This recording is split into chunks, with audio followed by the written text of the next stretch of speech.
my goodness.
Welcome back from the ad break, guys. Thank you for sticking with me. Thank you, thank you.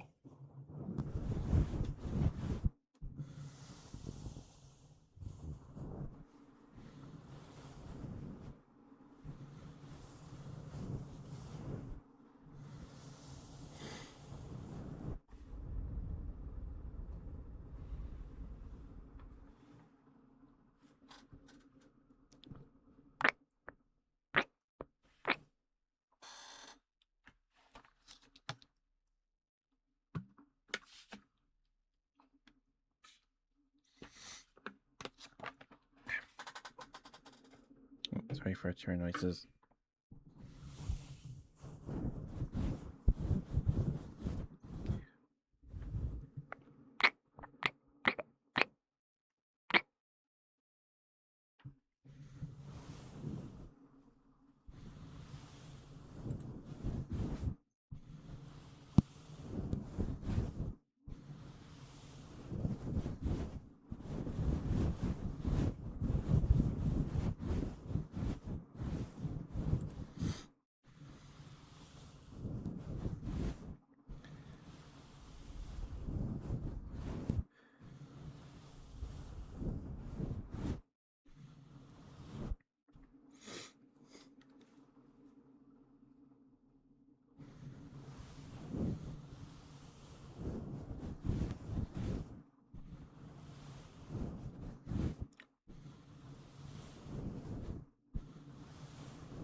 Hi, Rock Lobster. Congrats on getting first sphere. How you doing? I don't think anyone has a streak. Mercury got it yesterday, and then yep, nobody has a streak. How you doing, Rock Lobster? Hope you're doing alright, sweetheart. Good to see you. Mwah.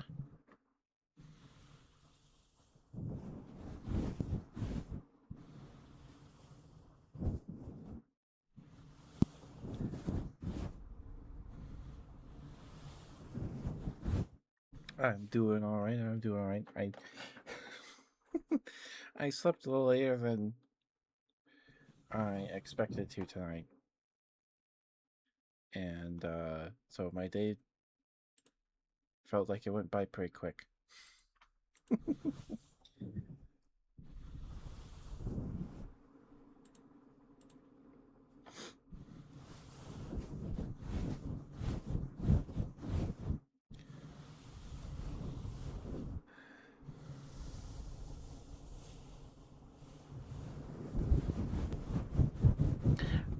Mwah, mwah, mwah, mwah, mwah, mwah.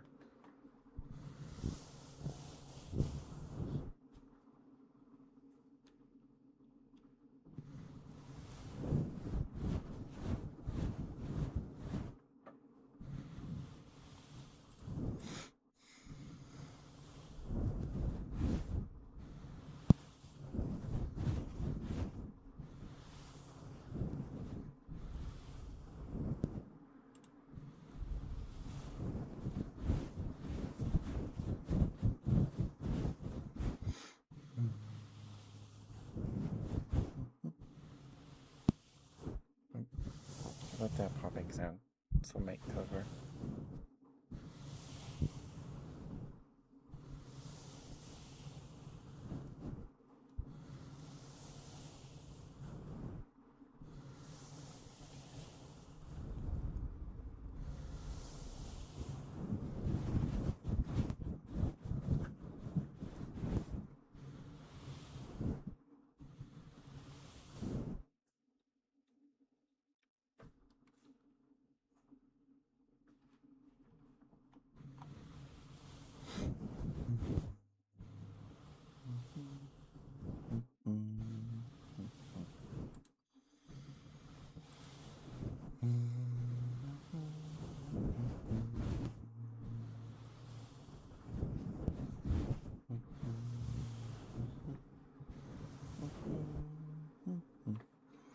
Mwah. So we played Metal Garden last night. I had a really good time with it, and so this morning, after I woke up, I looked up the lore and stuff. And at the end of the game, there's a computer that tells you that it's been active for like 2 bajillion hours, right? And apparently that equates to like 3 million years. So that's a really long time. And the Kuiper Belt, that it says that the mecha structure has expanded past is like this ring of ice chunks, like the outer ring of the solar system. So, and that planet. Sorry, spoilers. And the end, the planet at the end of the game is probably Mars, which is nuts.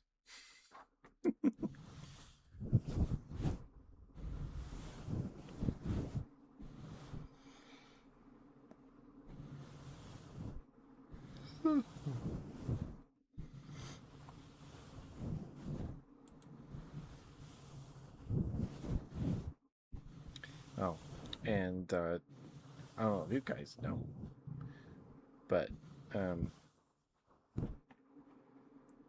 the Funko company, the company that makes Funko Pops, um, announced like a week ago. Was it last week?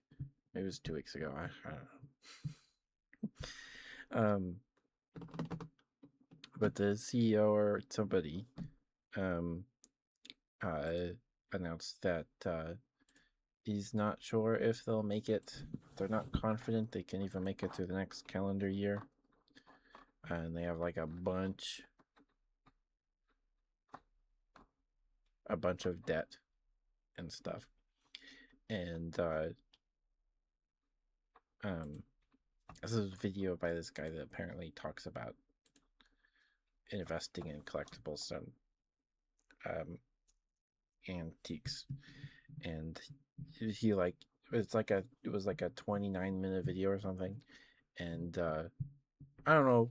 I don't know. This was the first video I've ever seen of him, but what he said made sense, I guess, because he compared what Funko did with Funko Pops to what happened with Beanie Babies. Um, in that, when Beanie, so if you don't know, Beanie Babies got popular, or it's been a while, but the Thai that makes Beanie Babies, I'm pretty sure is a privately owned company. I don't think they're on the stock exchange. So they don't have to worry about pleasing investors and all that stuff. And when Beanie Babies started, they would only like give product. You're old enough to remember Beanie Babies, yeah.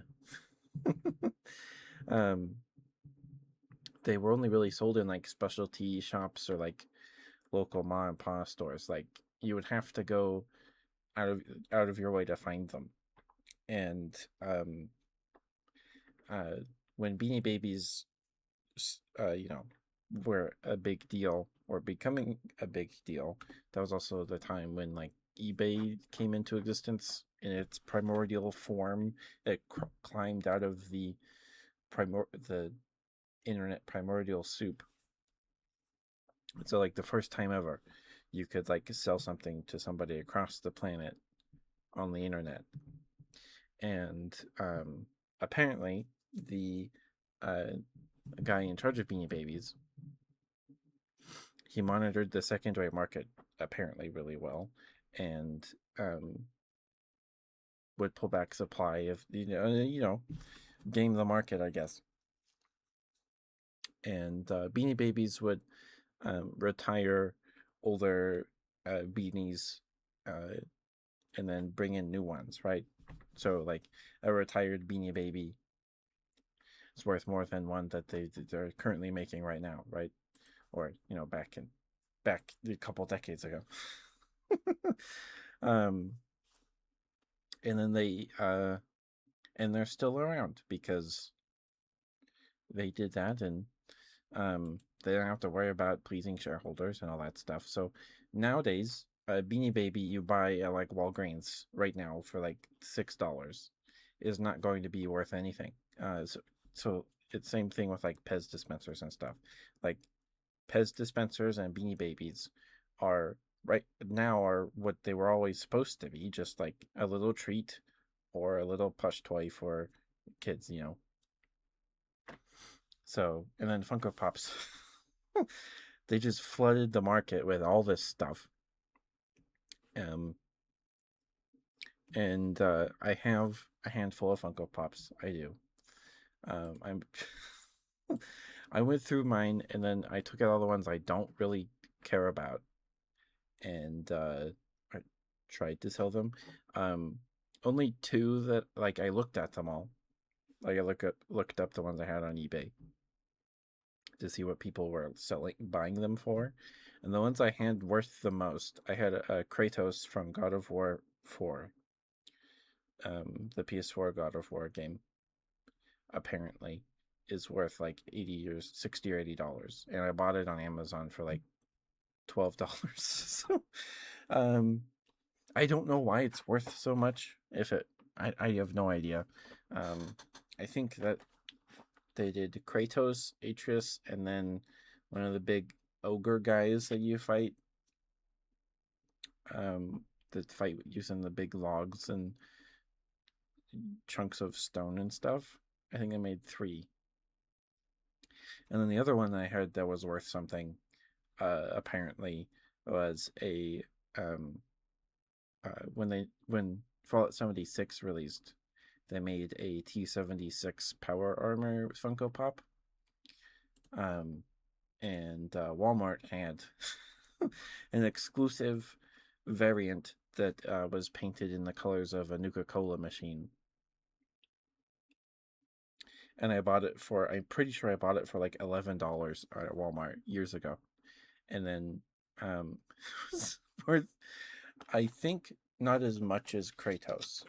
And then I sold them, and then we had to go on a drive. It was like 40 minutes to a mall, and then the guy that owned this store bought them from me. And I went in, and he had like, it was a store just full of Funko Pops, and then they had a couple Pokemon cards and stuff like that. It's like, man, okay. But like a large majority of all the ones I have are worth nothing.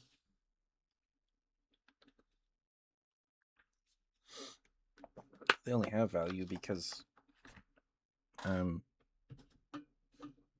and most of them don't. No, Funko has like short printed some Funko Pops. They did a line. I don't know why. Um, they did a line of like cereal mascot Funko Pops and like random brand mascots, and they did a whole line of the Otter Pops, the otters, otter mascots on boxes of Otter Pops. If you don't know what an Otter Pop is, it's those plastic sleeves full of like syrup that you put in the freezer, and then it freezes them, and then you cut the tip of the tube off, and then you eat. It's like a popsicle. Classic summer staple, right? Um, and they have mascots. Apparently, there's one for every color. And I think it was the blue one, the blue otter. They only made like, or maybe it was the green one. It was the blue or green one, and they only printed like 3,000 of them. So, um, and it was just that one otter pop from that line. So I don't know what they're doing. I don't know if they know what they're doing. Um, but yeah, they just there was that big story a couple years ago where they dumped like millions of Funko Pops into landfills to try to because they were sitting on so much inventory, I guess. I think it was similar to what Atari did with the ET cartridges. I think where they just had so much, or they made too many. Um, yeah, and like I don't know how many Captain America Funko Pops do you need? Like, you know, excuse me, the ET game. Yeah, well, they buried those in the middle of the desert. Um, but Funko Pop just dumped like whole sealed cases of them into landfills. Like, what, you didn't recycle them? Not that I don't know if you can recycle a Funko Pop. Um, but yeah, like just a huge chunk of Funko Pops are worth nothing. Similar to Pokemon cards and all these stupid collectibles, right? Um, people just want to make money. And I mean, if you buy a Funko Pop for $3 and sell it for 6, you at least made your money back, I guess. But I don't know. I don't know. And there's some Funko Pop, like a majority of Funko Pops. It's like, why did you do this? Like, there's ones that are like cereal boxes, like boxes of like, it's a box of Fruit Loops, and there's one for Apple Jacks and stuff. And they have eyeballs and mouths and then arms and legs, and it's just a anime. It's like a living. I don't know how to explain it. It's the box, just the box of cereal with a smiley face and arms and legs, and that's a whole line of Funko Pops. Like, why, why,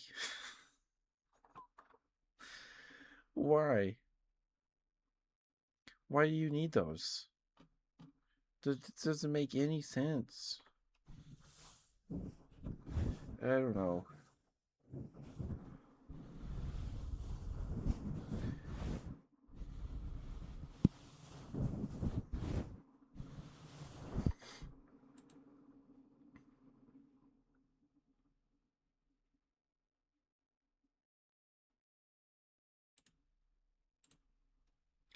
I don't know. There's just like only too many properties that you can really make Funko Pops out of that would like sell well, I guess. I don't know. They did one for the Morton Salt Girl, like those boxes of salt that you get at the store to fill your salt shakers. With the girl in the yellow raincoat with the yellow umbrella. They made a Funko Pop of her for some reason. They did that.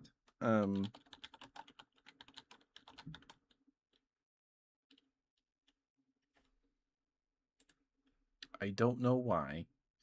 Um, but I think out of all the Funko Pops, I think it actually kind of looks cool in a way. Like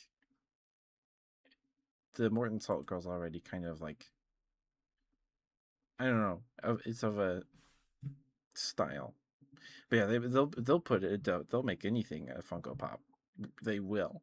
They have Morton Salt Girl Funko Pop. Like why?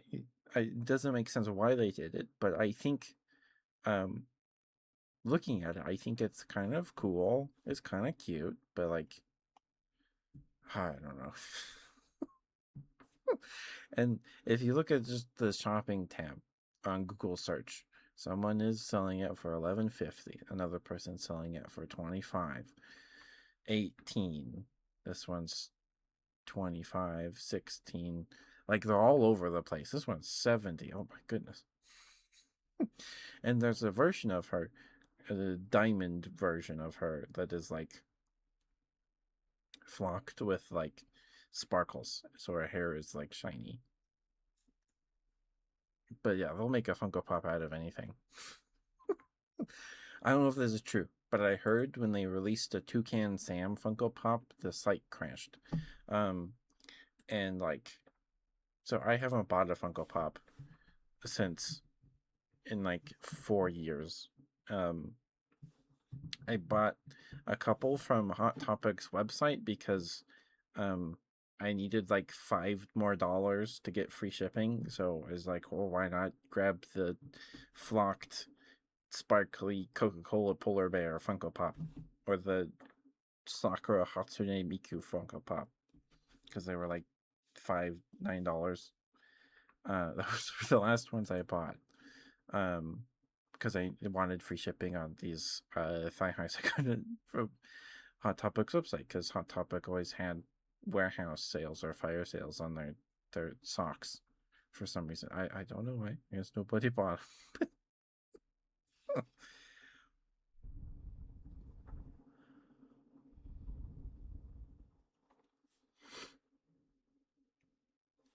Yeah, like I don't know. I just liked. I still like collecting things. It's I like having little things, you know. um, but they're just really not worth it. Not really. But yeah, the Funko failing right now is making a lot of sense because they did the Funko Fusion video game. They made a video game. It was made by the same guy, the TT, the same studio that did the Lego games, um, like Lego Star Wars and Lego Harry Potter, Lego Pirates, and the Lego Marvel games and DC Lego Batman games. So it was like, oh, okay, this might be kind of cool. It just looks like a Lego game, but Funko Pops. And then it was terrible. It's awful, terrible, bad game, and optimized very badly. And it flopped. It did not do very well, and that probably cost the company a ton of money because it's a video game. Um,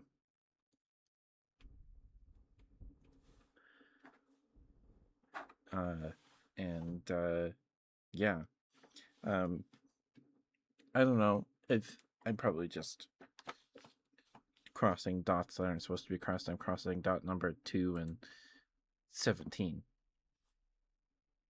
Um, it reminds me a lot.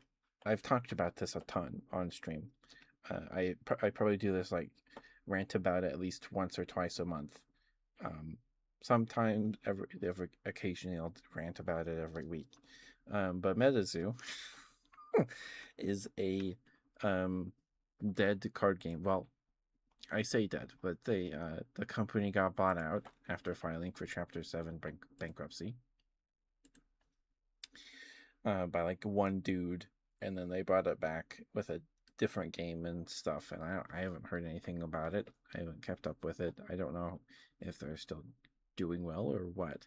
Um, but MetaZoo came up in the 20 like late 2019 to 2020 um pandemic like TCG boom.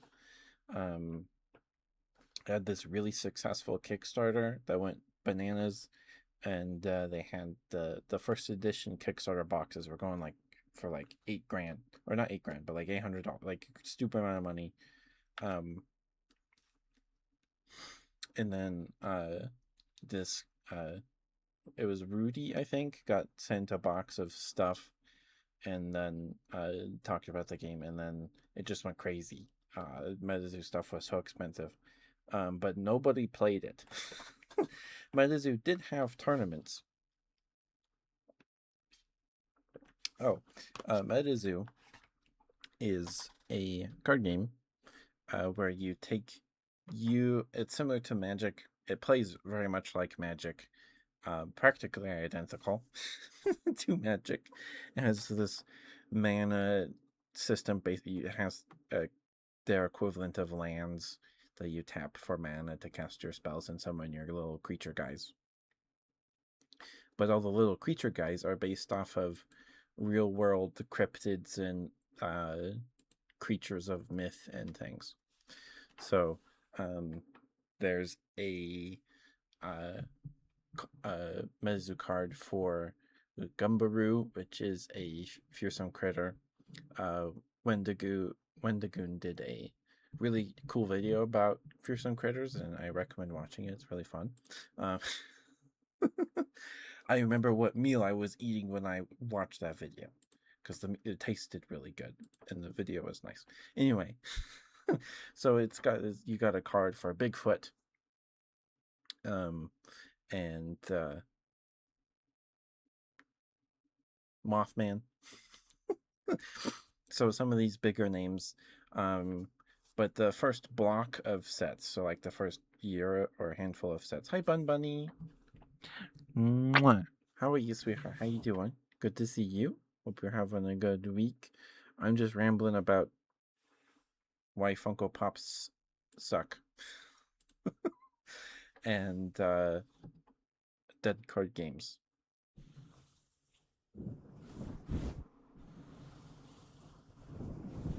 You didn't hear about the video game Rock Lobster? Sorry, you probably said that forever ago. I got distracted rambling. But yeah, the Funko Pop video game I think came out last year, or maybe it was earlier this year. It was probably last year.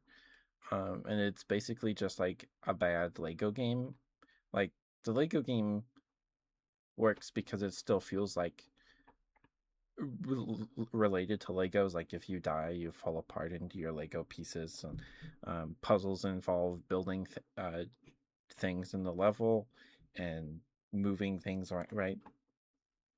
The Funko Pop video game, there's like no personality in a Funko Pop. Like there's nothing behind those beady eyes.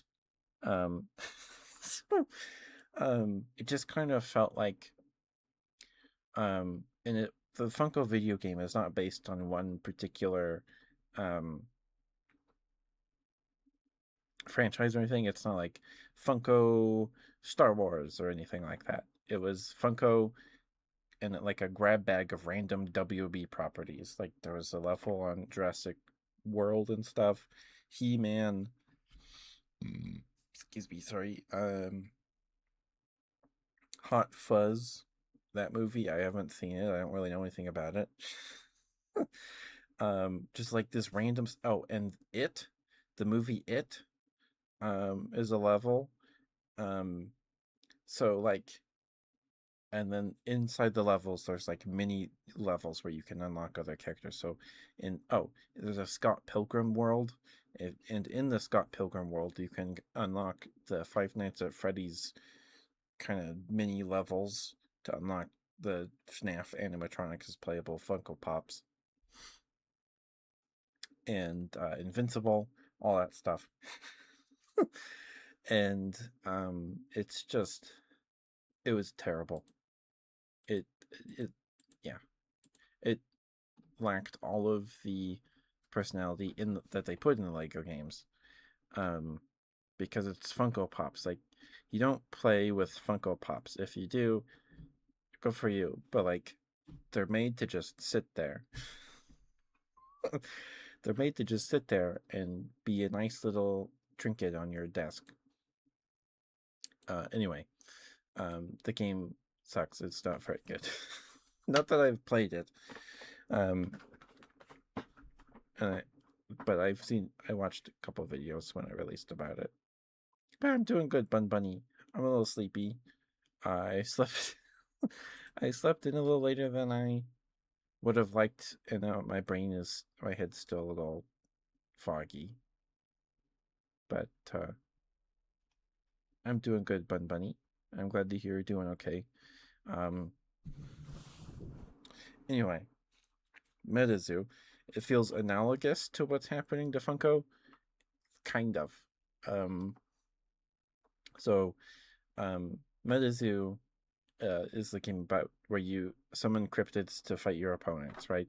And then you can cast spells and things like that. If you've ever played Magic the Gathering, it plays a lot like Magic, but instead of like creatures only having like a power stat and a toughness stat, um, the MetaZoo creatures, the cryptids, have like HP values, and then they have separate attacks that have their own effects and damage outputs. So very similar to Pokemon cards, except the cryptids themselves don't require like you to attach resources to them to use the attacks. You just summon them. And the meta part of MetaZoo comes from the cards having fourth wall effects, which is denoted on a card by a little star symbol before a card text. The one I always remember off the top of my head is the Jackalope card. And Jackalope does 10 more damage for every other Jackalope or every other fearsome critter. But so you can make a Jackalope really big by flooding your board with little guys. Classic like token strategy, right? In Magic. But if there's a if from where you're sitting and playing the game, if you can see a bottle of water, like a bottle of water, the jackalope creature can't attack. Like it can't make it attack. So I don't know if that's true, but at the time, like when MetaZoo was, when people were talking about it, right, and all excited about it, they're like, yeah, somebody lost a tournament because he drank his water bottle too fast, and then that let his opponent, hit him with the jackalope. It has a lot of effects like that. What are some other ones? There's a snipe card, which is like a giant mosquito thing. Not the snipe, not the bird snipe. It's a different snipe. And it's a giant mosquito creature, and it does 10 more damage and has 10 more HP if there's a mosquito in view from where you're sitting. So I was sitting at the kitchen table earlier this year playing a game with my brother. And he had some snipes, and then he got up from the desk, the table, and went to the windowsill, and there's a dead mosquito that died on our our Mr. Clean magic eraser sponge, and he brought it over and started put it on the table so his snipes can do, and then he beat me up with his snipes. Anyway, it has silly stuff like that, and there's the Lava Bear card that does like 100 more damage if you're playing at the base of an active volcano, which is not really going to happen. But the plan for MetaZoo, the guy that made MetaZoo, his name's Mike, and Mike was like, "Yeah, wouldn't it be really cool?" His dream was to make this game with all these fourth wall effects, and then at tournaments he would have like a simulated active volcano in the convention area, so you could play Lava Bear and hit someone for 100 damage because you're sitting next to a paper mache volcano, like this giant paper mache volcano spewing smoke. And he did that. It happened a couple of times, and MetaZoo did have tournaments, and people did win, and they had like massive cash prizing, and they could afford that cash pricing because they made NFTs. Um, they had NFTs of like little animated sprites of some of the cryptids on the cards, and then there was a one of one Mothman card that you could only get by buying the one of one Mothman NFT. So I don't know where that card is. I don't think it was even very good gameplay wise. Um, and so they made a bunch of money with these NFTs. So they already had like card game investor bros, and then they had crypto bros. And anyway, they had all these big tournaments. So people did play the game. But if you look up MetaZoo, you're going to find either unboxings, which are still fun to watch, right? Unboxings, and then people talking about uh probably now you would find videos of people talking about what the game or the company did wrong, or what it was doing wrong at the time, and then like investment stuff, like buy this card, get this card went up, or this card's crazy, that kind of stuff. There was one channel that I watched quite a bit. They were like the only gameplay. They were the only YouTube channel that made gameplay videos of MetaZoo. Because no one near me played it. I just bought a bunch of MetaZoo stuff off eBay and Amazon and stuff. Like my local game store did sell it. They did, but I don't think it did very well. Because my local game store has one side of the store is just like a wall of Pokemon cards, and then so it's like a chunk of Magic cards for the wall, and then the whole wall, almost the rest of the wall is all Pokemon, and then like the last 2 or 3 feet are like Digimon, Dragon Ball, Final Fantasy, and then Yu-Gi-Oh. And uh, at the time, a couple like last year, just as far as recent as last year, it was MetaZoo, and I went um, last year in like August because I wanted to treat myself that day, and I was excited to get some MetaZoo cards. And then they had taken it all down. They took it all off the shelves. Um, like we got there, and then they just had this cardboard boxing on the floor that they put all the blister packs in. They were asking for like $10 for a blister pack, which is just a single booster pack, a promo card, and a coin, which is way too much for. That's $10, way too much for that. Anyway, so it didn't do very well, and there was no one near me, nowhere for me to play it near me.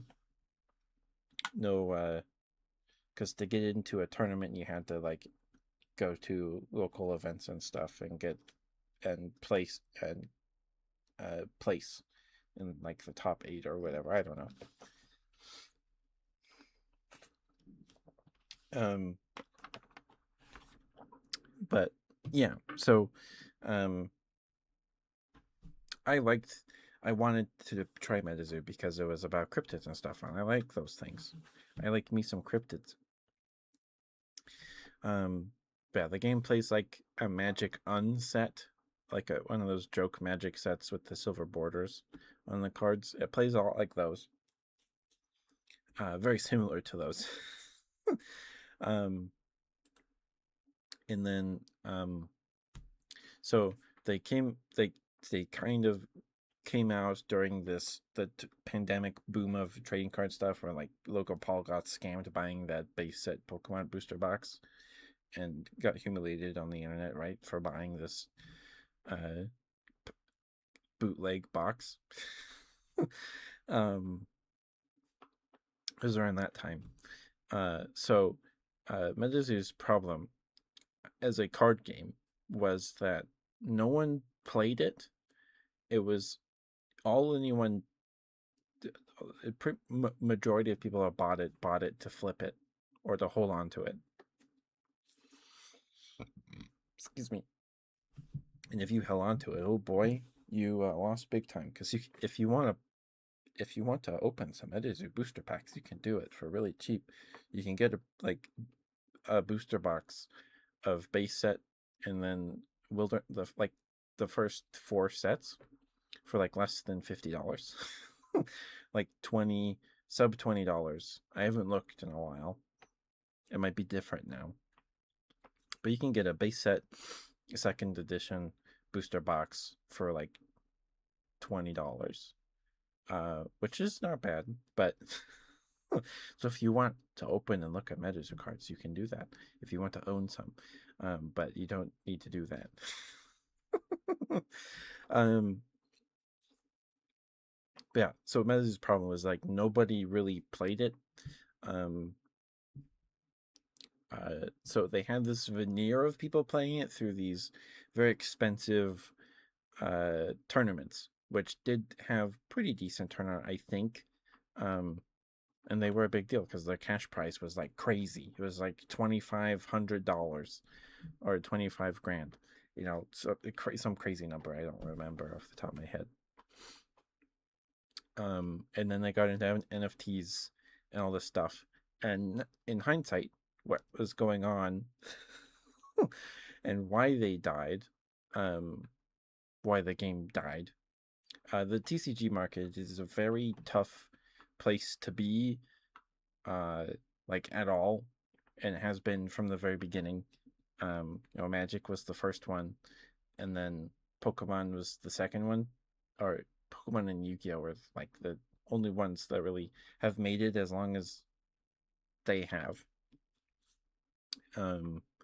because the IP carried them. And Yu-Gi-Oh, I think we haven't had a Yu-Gi-Oh anime in a while. I think we could use one of those, but anyway, Pokemon is Pokemon and Magic is Magic, right? Anyway, the TCG market is just a very tough place to be. It's hard to market and then be successful at all. It's a very tough market. It's very competitive. And like even Bandai's Digimon and Gundam and stuff, like I've played Digimon. It's very fun. And I like Digimon. And then there's One Piece and Lorcana and stuff. But like it's tough to make a trading card game these days and like have it last more than 2 years. Most card games come and go within like 1.5 to 2 years, as most toy lines do, really. Mighty Beans, they came back in like 2008 when I was little, and I loved them. I love Mighty Beans. And then they went away, and then they came back in like 2019 to 2020, and then they went away again. So maybe they'll come back in like another 5 years. And Bakugan came out in 2008, 2010, or whatever. Lasted like 3-4 years, then went away, then came back in the late teens, and then they rebooted the toy line again, but it sucks. Like it's like, so the original Bakugan, they're all like, Bakugan's gimmick is that they're all like spheres that you roll, and then they land on these. They have a magnet on the bottom, so you roll them, and then when they land on these magnetic backed trading cards, they pop open, right? And then it's exciting, right? Because you roll your Bakugan, and then it goes, and then you're like, oh, I did it. Sorry, smack the mic. And then, sorry, tangent about the Bakugan. I apologize. But the first reboot of Bakugan from a couple of years ago was really cool. Because they had like the basics Bakugan that just like they popped open. It was like their head and then arms and then little legs that you could fold out. And then they had Bakugan Ultras, which were like these really cool. They were basically Transformers that just turned into a sphere. They're really neat, um, and very like very cool, like engineering or design problems. Like how do you make like a fancy Cerberus turn into a sphere or like a big bird phoenix thing? Like they're really cool. And then the new ones come out after the reboot kind of ran its course. They immediately released a new toy line, and it sucks. The one good thing I can say about it is that you can get one of them, like a just one Bakugan for like I think they were $3 or $5 when the line started, and their gimmick is that they split into two halves. So you have the base with the magnet and then the latch, the opening mechanism. And then you have the top half that you can slide on. That's like the Bakugan head and arms and stuff. So you could give your Dragonoid like an octopus creature base, right? And mix and match colors and stuff.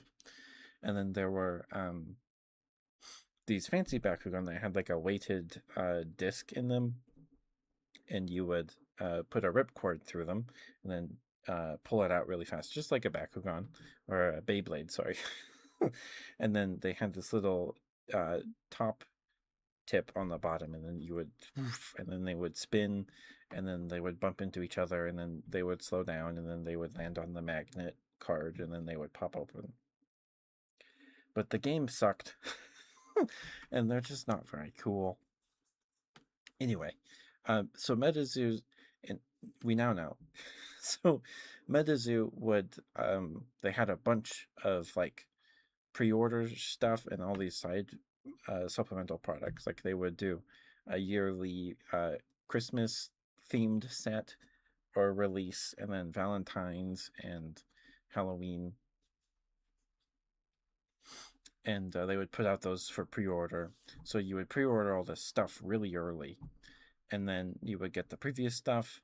So what we now surmise what I think was going on was MetaZoo would put out pre-orders for the next set, use the money from those pre-orders to pay the printers and distributors for the previous set, and then they were stuck on this treadmill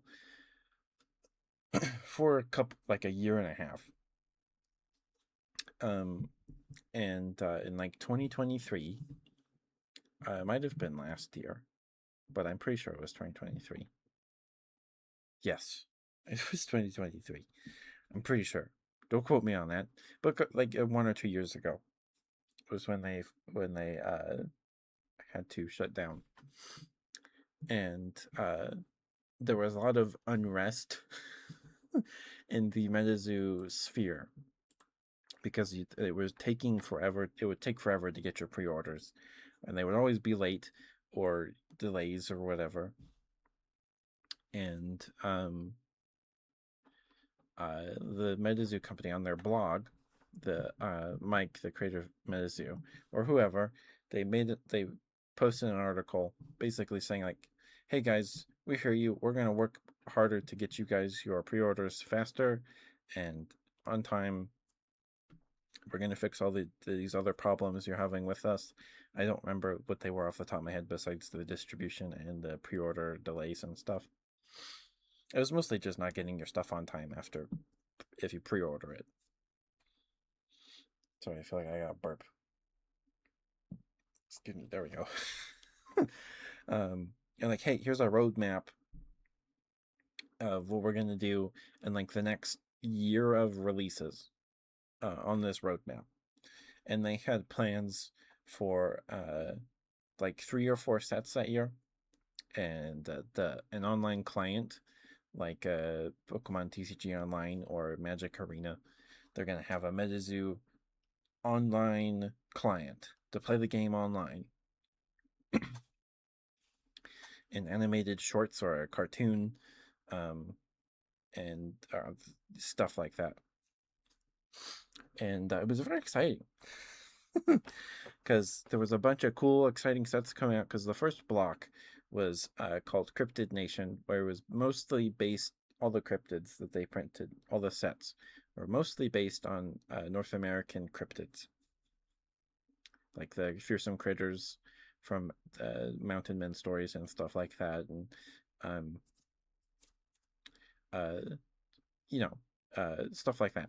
So the last set of the Cryptid Nation block is called Native. It was based on uh, Native American stories and stuff like that. Um, and I think they peaked with that set in terms of art. Because we opened a handful of those packs, because I found a listing for a handful of them for a pretty good price on eBay a couple years ago. And those cards are gorgeous. Like, the art is really nice on those sets, but um, one of Medizoo's biggest criticisms when it first came out was that the art was pretty ugly. And to be fair, a lot of it was just it was really bad. But I think they found their stride with aping Pokemon's watercolor aesthetic in the first handful of sets. With Native, I think they really nailed the atmosphere of that set anyway. Anyway, it's not important. But Native was the last set of the Cryptid Nation block.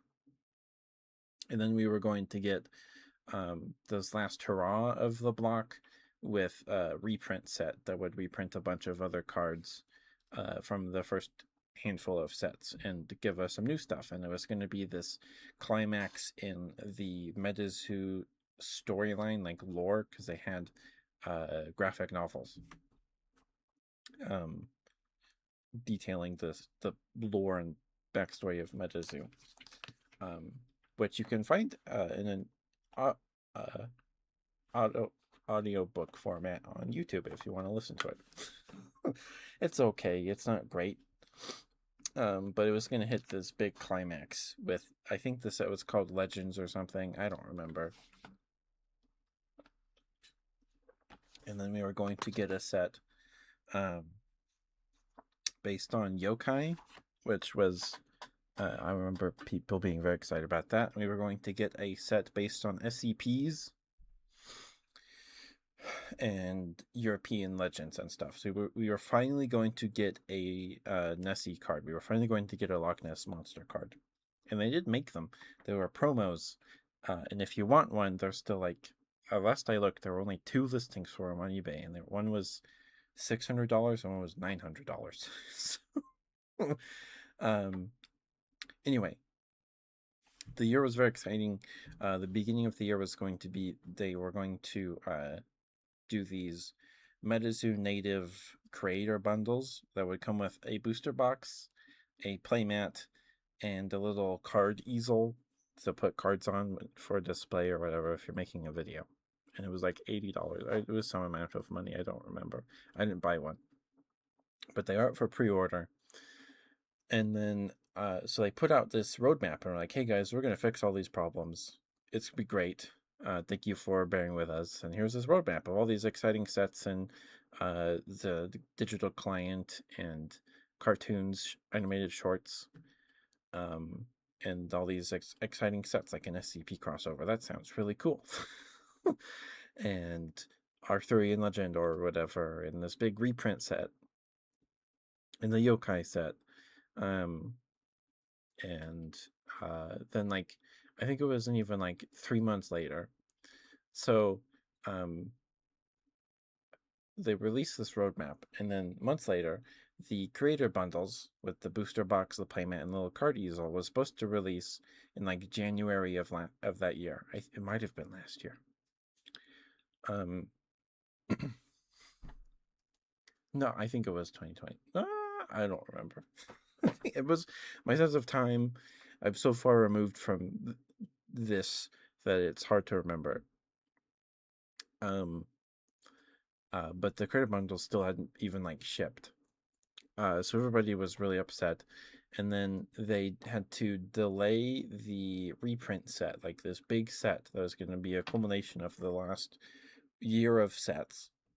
since the beginning in 2021.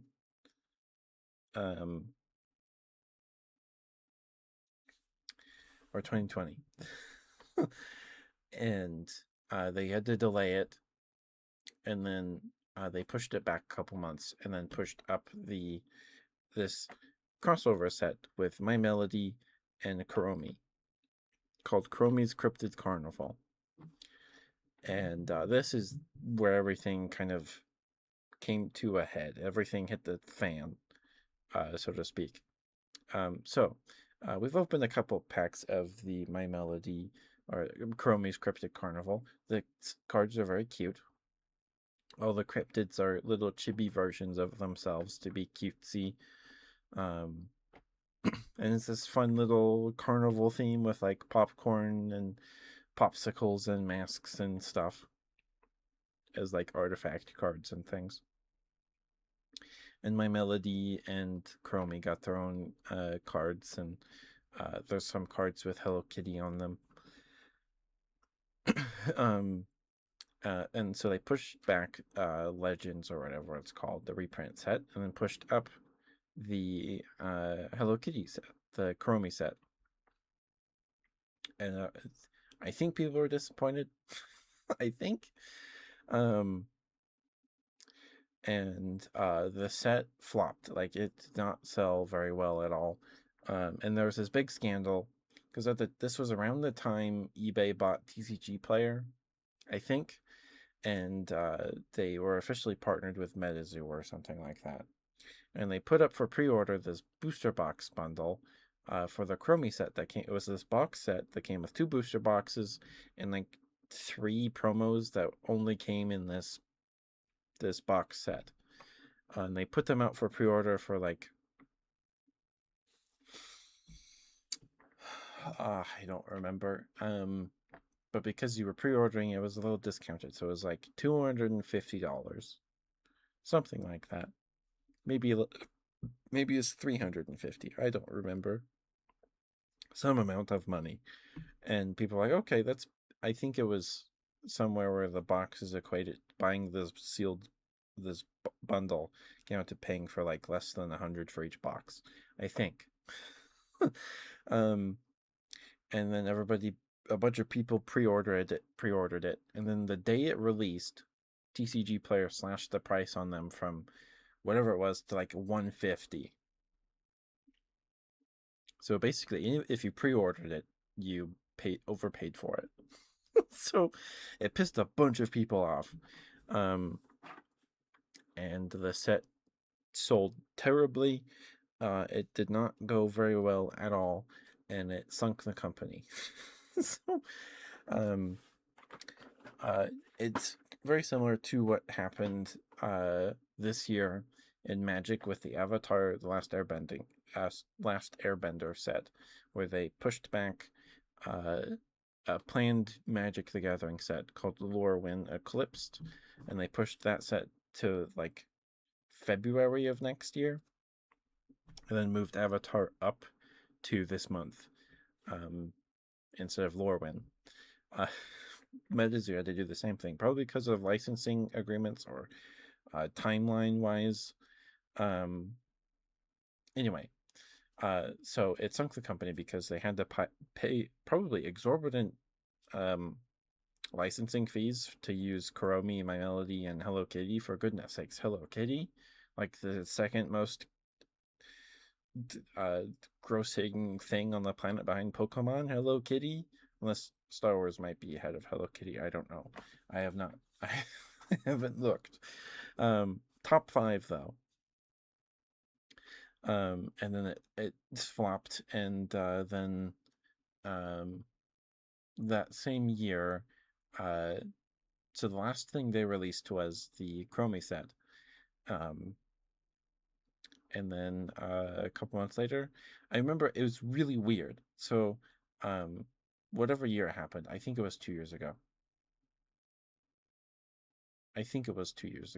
Or maybe it was last year. It's rough. I don't remember. But my grandpa was sick, so we were at the hospital that whole day. But because he was going in for a treatment or something like that, and he was sick.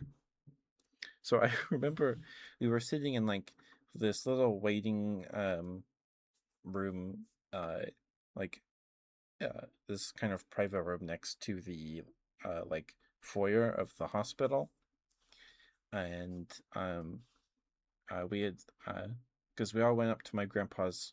This isn't related, but it was just a really bizarre experience uh getting this news on that day.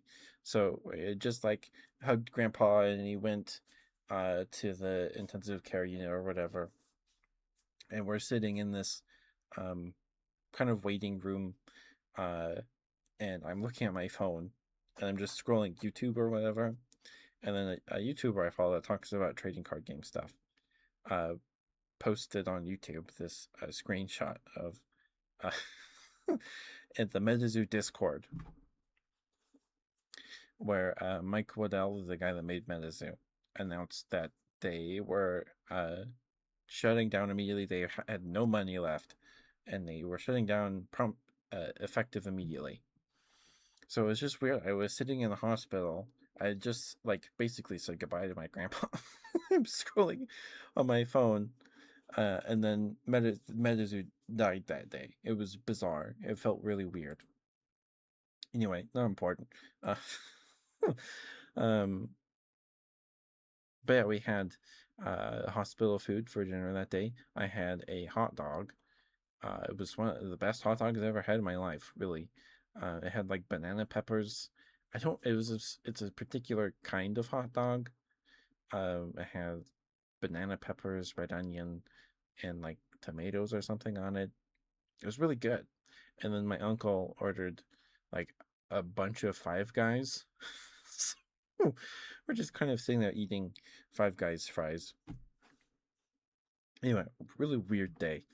Um, but yeah, the Chromie set that MetaZoo made sunk them because it flopped and the licensing fees sunk them. Like they could not pay those debts back at all. Anyway, welcome back to the Epic, guys. Thank you for sticking with me. Thank you. Sorry, I do this like at least once a month where I just sit here and then ramble about MetaZoo for like 2 hours. Um, I'm sorry. I don't know how ASMR this stream has been.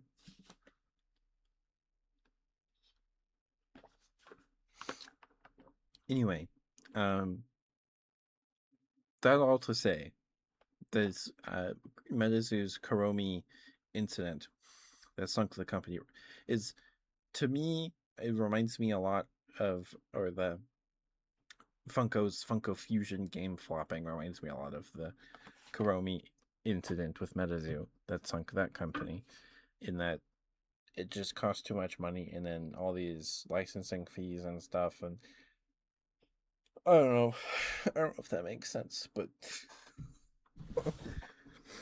yeah, they'll make a Funko Pop out of anything. They made one for the Morton Salt Girl.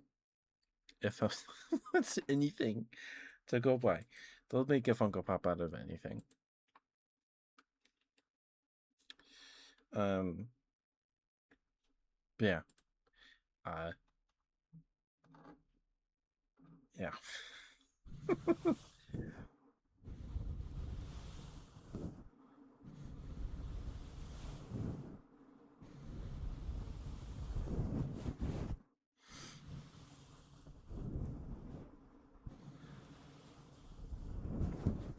Thank you guys for sticking with me through the app. Thank you guys. I appreciate it.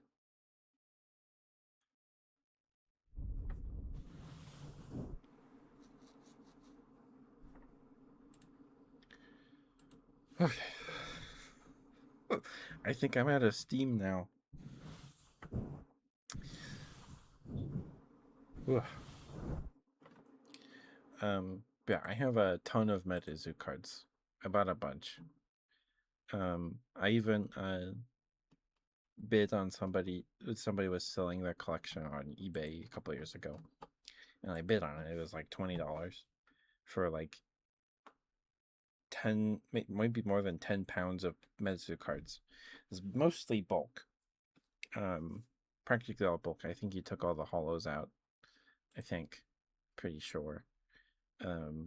But hey, I have like 2 or 3 playsets of every MetaZoo card. In like base set, every common and uncommon, and then some rares. In base set through UFO.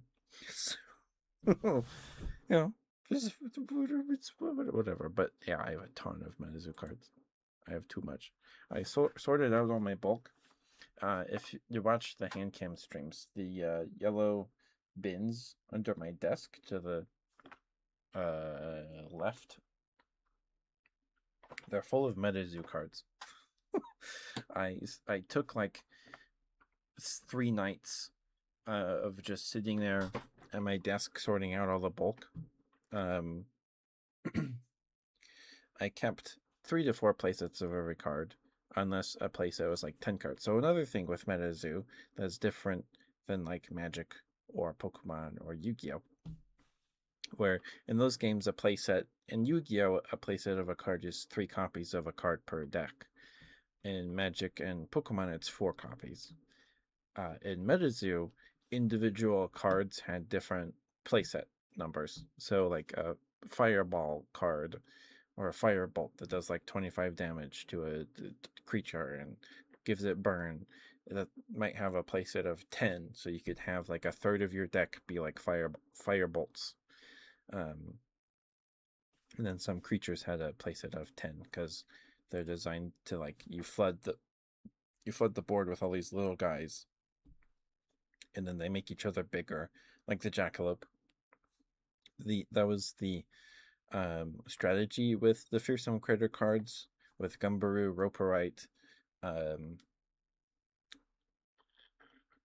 Axe Handle Hound, and Jackalope, and all these other ones. They were small, cheap little guys that you would play, and then you would build a board of a bunch of them, and then they would boost each other up with their tribal boost, and then you would swing wide, and then basically a token strategy without tokens. Just play a bunch of cheap little creatures and then swing wide with a bunch of cheap little creatures that make each other bigger. Anyway, yeah. Anyway, I can see why Funko is not doing so well. Anyway, it makes a lot of sense. Makes a lot of sense.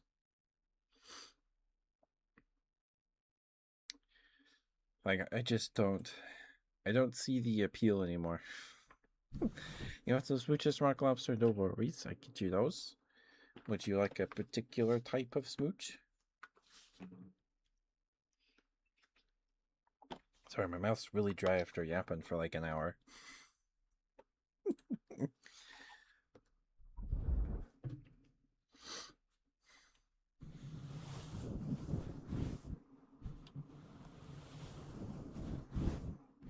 Any kind's good, you got it.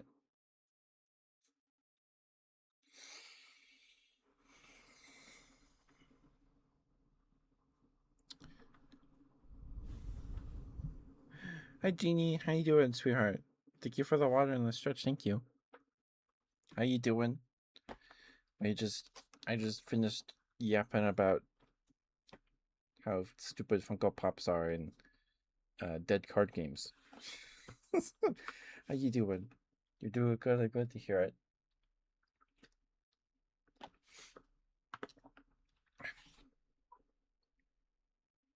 Looking here for a little while. Oh, okay. I do this at least once a month. When I talk about MetaZoo at least once a month. At least once a month.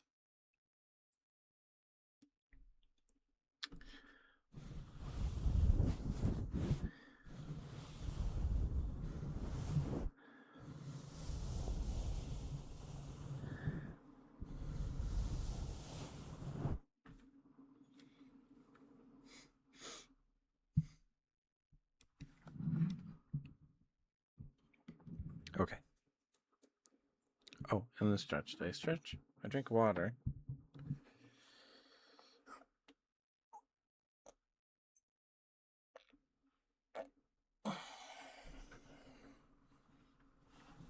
Okay, I'm actually curious. I haven't looked. Anybody?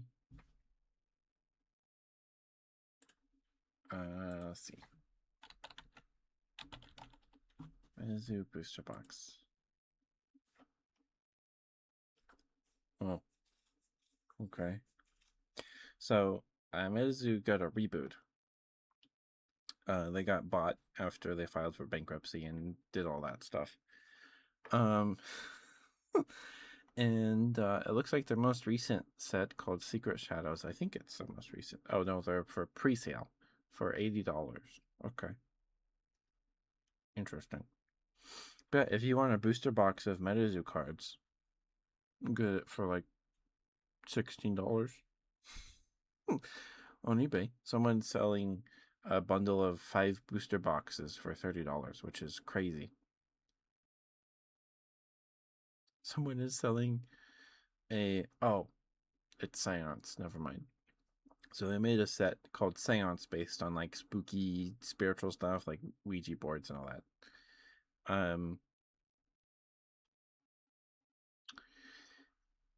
And the packs were searchable in like a really terrible way. Like if you remember, if you were watching Pokemon openings in like 2019 when the Sun and Moon block started, Sun and Moon base booster boxes were searchable. Like every other pack had a holo in it, or every 3 packs was the one with a holo in it. Like it was a big deal.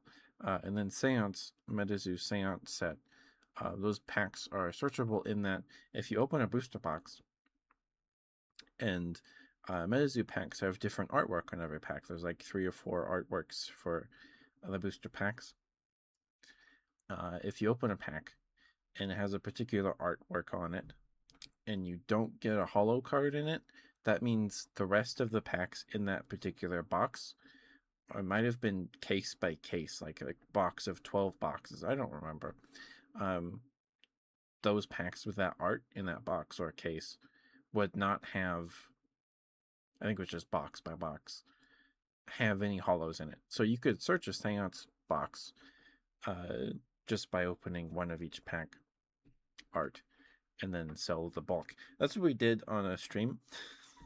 Someone was selling on eBay. It was like 90 booster packs of Seance, and I bought it. It might have been an auction, but there were no holos. There were like maybe reverse holos, but no full holos. But I got open like 90 booster packs of cards in one sitting. It was like Christmas. That stream was also like 7 hours long. It was great. It was a great time, but we didn't get any holos. And a lot of the rares in the Seance set are only holographic. So, anyway,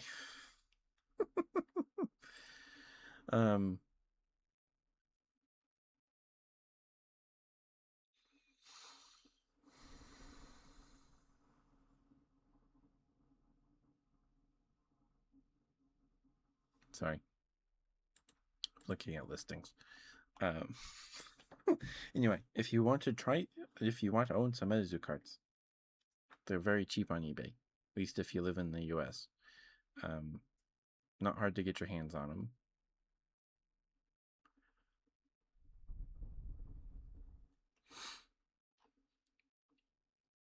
The only Metazoo sets from the original run that maintain really any amount of value is oddly enough the Chromie set, because it was the most recent set, and then Native. Those boxes are still like over $100, which is too bad because I want more of that set because that's the coolest set. Anyway, I'm sorry. Let me get your smooches, Rock Lobster. Sorry about that. Hi, CJ. I'm doing all right. We just ranted about Funko Pops and Metazoo again. So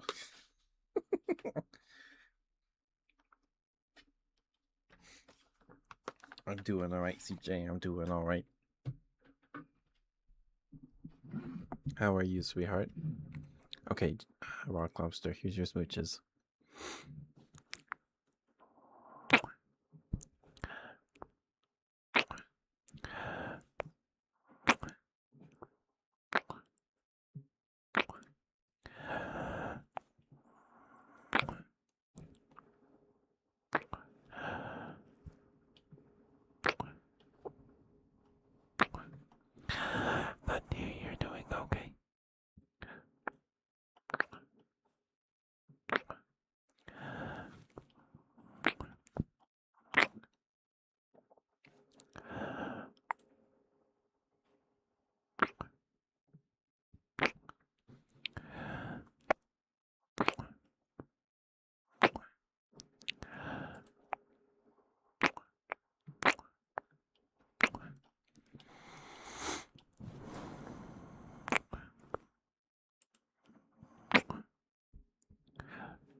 Thank you for the water, CJ. Thank you.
Excuse me, sorry. Goodness gracious.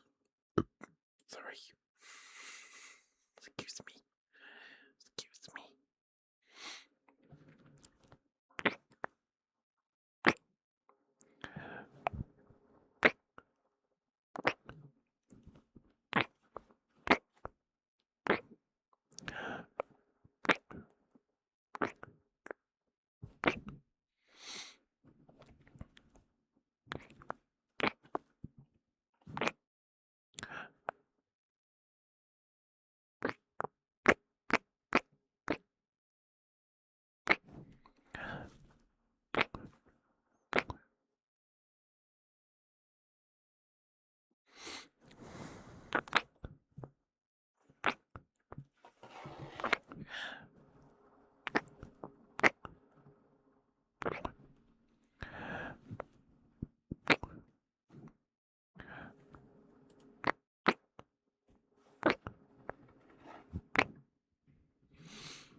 There you go, Rock Lobster. Thank you for the switch redeem, sir. Thank you. Hopefully those were alright for you.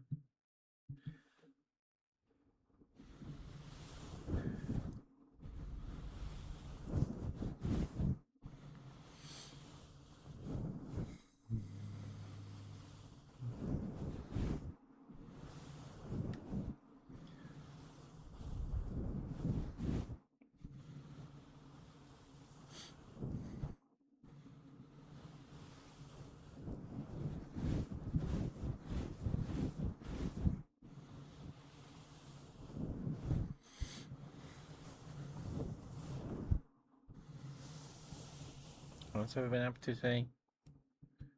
I watched some lore videos about Metal Garden and some Twitch, and neglected to fold my laundry, I guess. I slept in longer than I would have liked, so my day went pretty quick, I guess. So not much.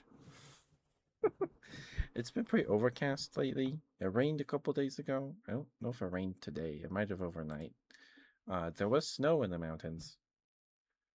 And now it's gone. So, at least from what I could see, which is too bad. It looks like it might rain on. Oh, never mind. The weather app refreshed, and now it doesn't look like it's gonna rain. But yeah, it's just been kind of cloudy. It was weird. Like last week, we had a couple days in a row where the high, the temperature high for those days was like 70 degrees. It was really weird.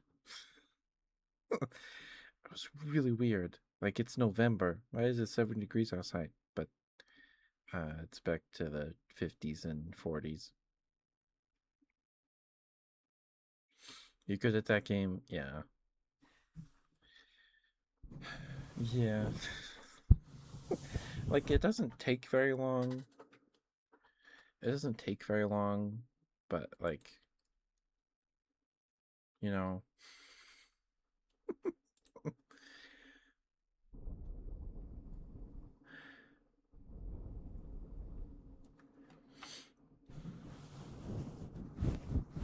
So when I put my laundry away, I don't know if other people do this. If I see a sock in like my laundry basket, like I'll uh I'll pull up like a stool, or I have this store like a 5 gallon bucket with a seat on it that I can talk about later.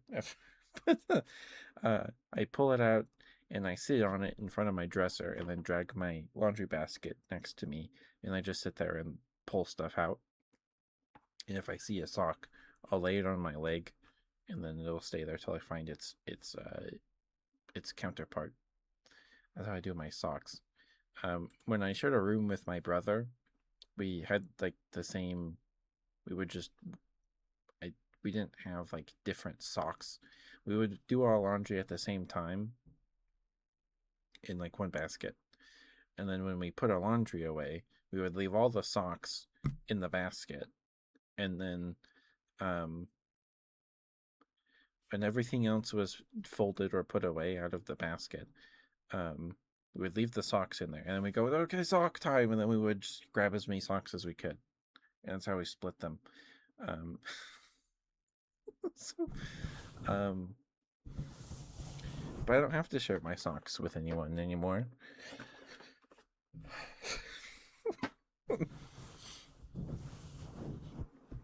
Anyway, I have a 5 gallon bucket with a seat cushion. Um, I guess this is another like hour-long rant if you guys want. It's a close fault they won't fold in the correct way you want. Yeah, when I um, so like I don't even like. So I have these my brights, my bright shirts. Because for like ever I would just wear black graphic tees or like gray. I was like, I want to wear brighter colors. I feel like that'll make me happier or something. I don't know. So I got a bunch of like lighter colored shirts. I have some orange ones and pink and blue and stuff, and lavender. I wash those separately. I'll fold those. Um, like the other clothes, I have a dresser, and then I have this bar that hangs from my ceiling that I hang my shirts on. Um, and I just like toss those on top of that because it's only like 3 or 4 shirts. Uh, yeah, I don't know. Um, but I have the storage bucket, the 5 gallon bucket with a seat cushion lid. Because I took it, I had to have one when I went on trek. And if you haven't grown up Mormon, you don't know what that is unless you do, and you've fallen down the Mormonism rabbit hole, um, which is quite extensive. Like, um, there's a ton of little tunnels in that rabbit hole. Anyway, trek is basically um, where a bunch of um, uh, when you're like 14 to like the year you turn 18, when you're in like uh young men's or young women's in church in those classes. um you go on trek. Maybe they do a trek like every 5 years or something like that. Not very often, like every 3 years. I don't know if they still do them. But it's basically a bunch of teenagers go pioneer larping for a weekend, and you go out. We went out in the. It started because some Mormon bishop in like his local congregation was like, "Hey, let's do this," and then they just walk for miles and like a camp out, and then the church was like, "Hey, let's actually like codify this and institutionalize this, make this official, or something." I don't know. So um, we went out to the middle of nowhere, um, and then hiked for miles every day for like a weekend in the summer. Um, and we took our bucket with us to put our stuff in, and then we put them in hand carts, and we pulled hand carts. Now, this Trek rabbit hole goes pretty deep. So Trek, like years ago, or like maybe as little as maybe 10 years ago, and it depends on your area and your leadership in your local Mormon church congregation. Um, but there's like Trek horror stories, so it's supposed to emulate and like. So, if you don't know, Mormons migrated west to escape or just to leave Missouri because they were forced out of Missouri, and then Joseph Smith was assassinated, and then Brigham Young was like, "Hey, let's go west where there's like nobody, and then we'll go out and live there, and we'll be safe," or something like that, because um,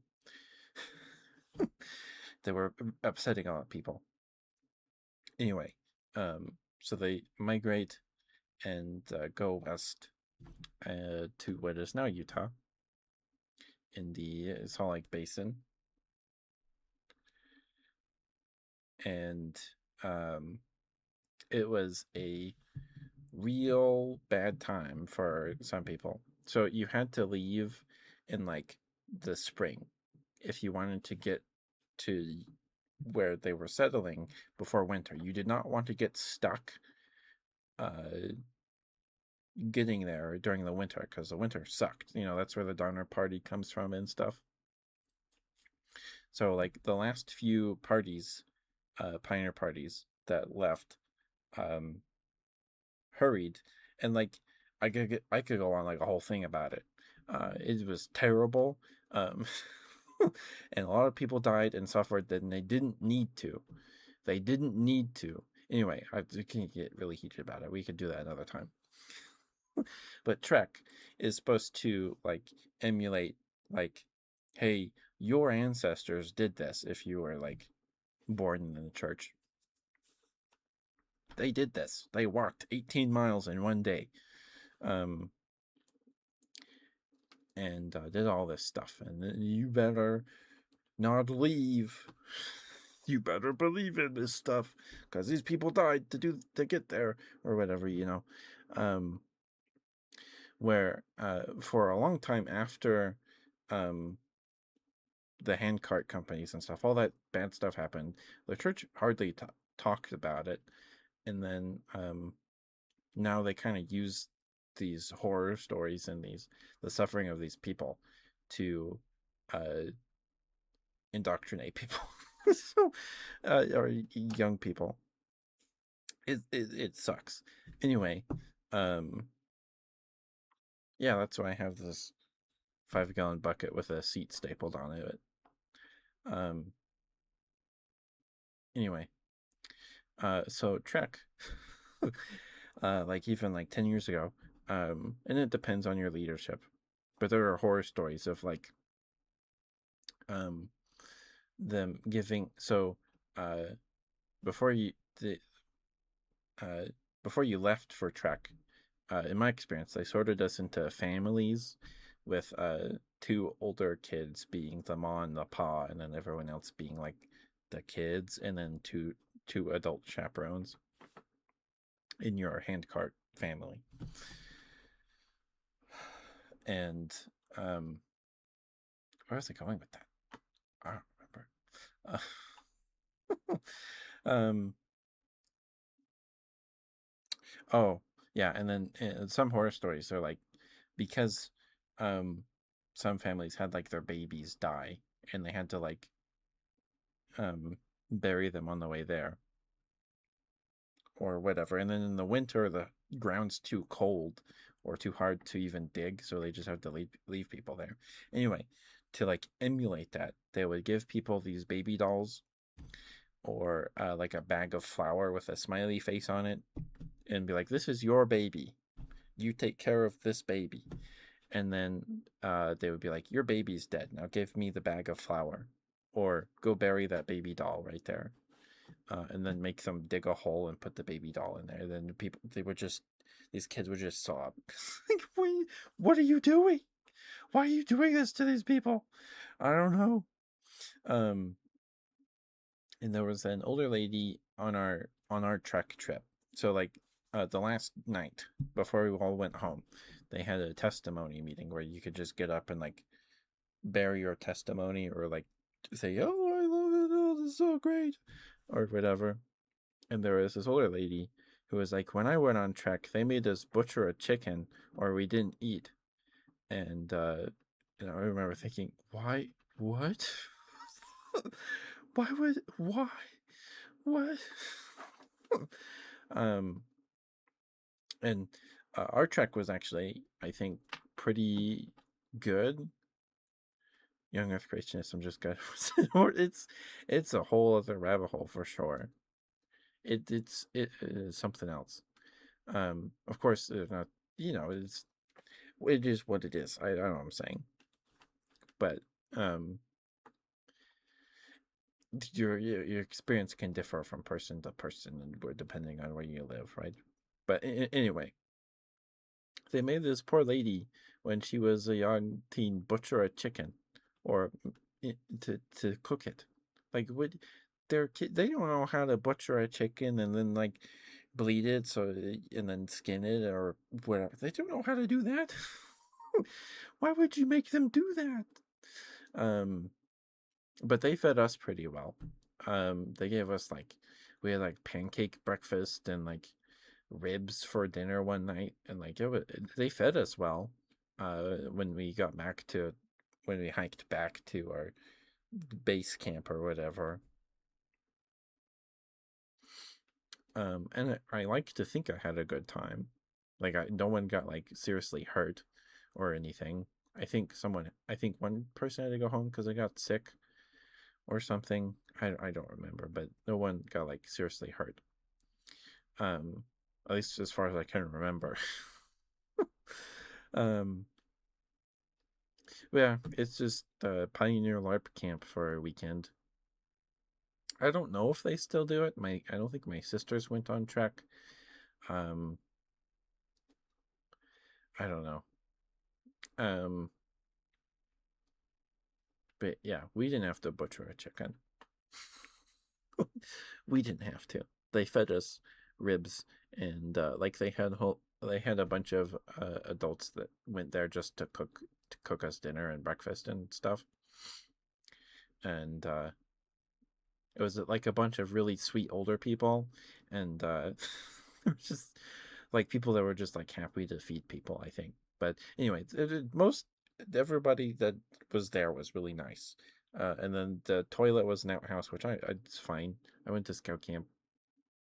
I remember we had like just gotten there and we set up our tents, and I was like just sitting on the floor exhausted or something. And then there was a girl that we're not supposed to have our phones. We weren't supposed to take our phones with us. I didn't.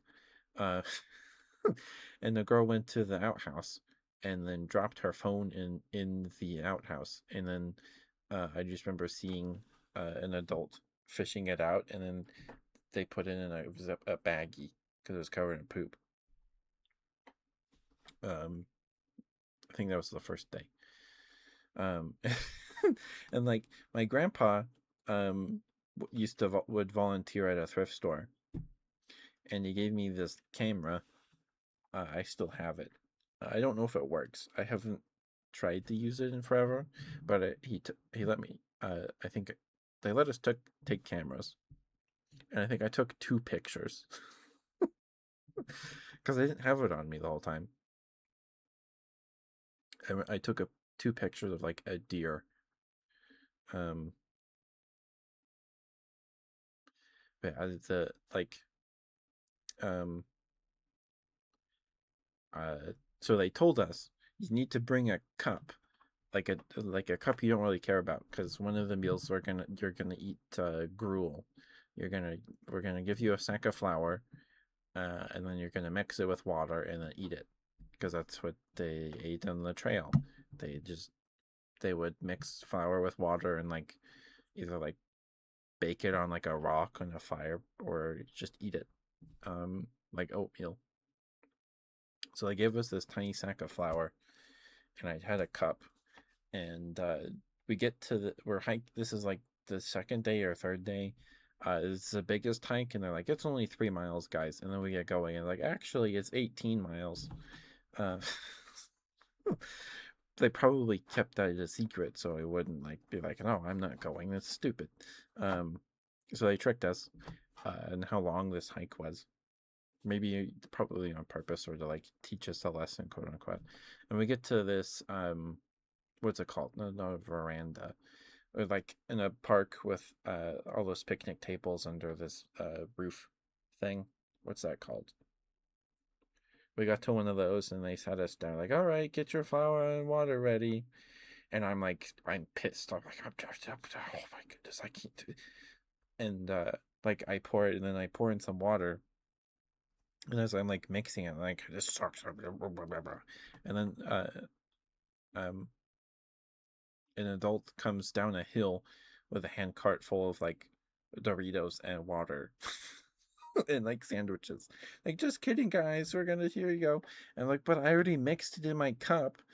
So I didn't eat it, luckily. So yeah, and then there's a part of Trek where it's just kind of cruel. I don't know. Uh, where all the boys go and stand on a hill,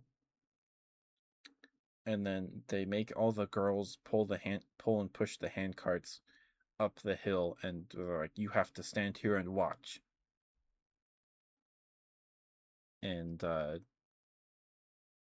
then they like talk to us and like, here's a lesson about being a man or something. I don't know. And then so they made all these girls pull and push the hand carts up this hill, where we just stood there. And like, I was very frustrated. Like, I want to go help. Why? I don't. I think it's based on like a story where a bunch of ladies had to push hand carts up a hill. I don't remember. It was weird, and it sucks. Like, it's humiliating. Uh, to do that. Um, yeah, that's Trek. Um, I'm just glad I didn't have to butcher a chicken. Hi, Kool-Aid Man. How you doing, Spare? Good to see you.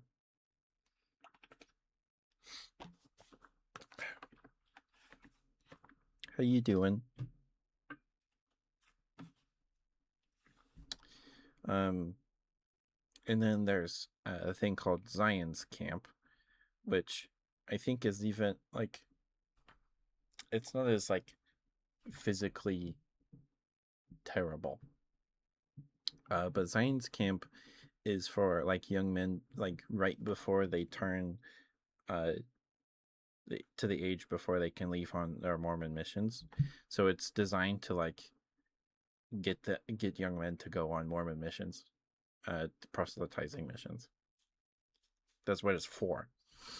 Um, and I went because I do it like every 2 years.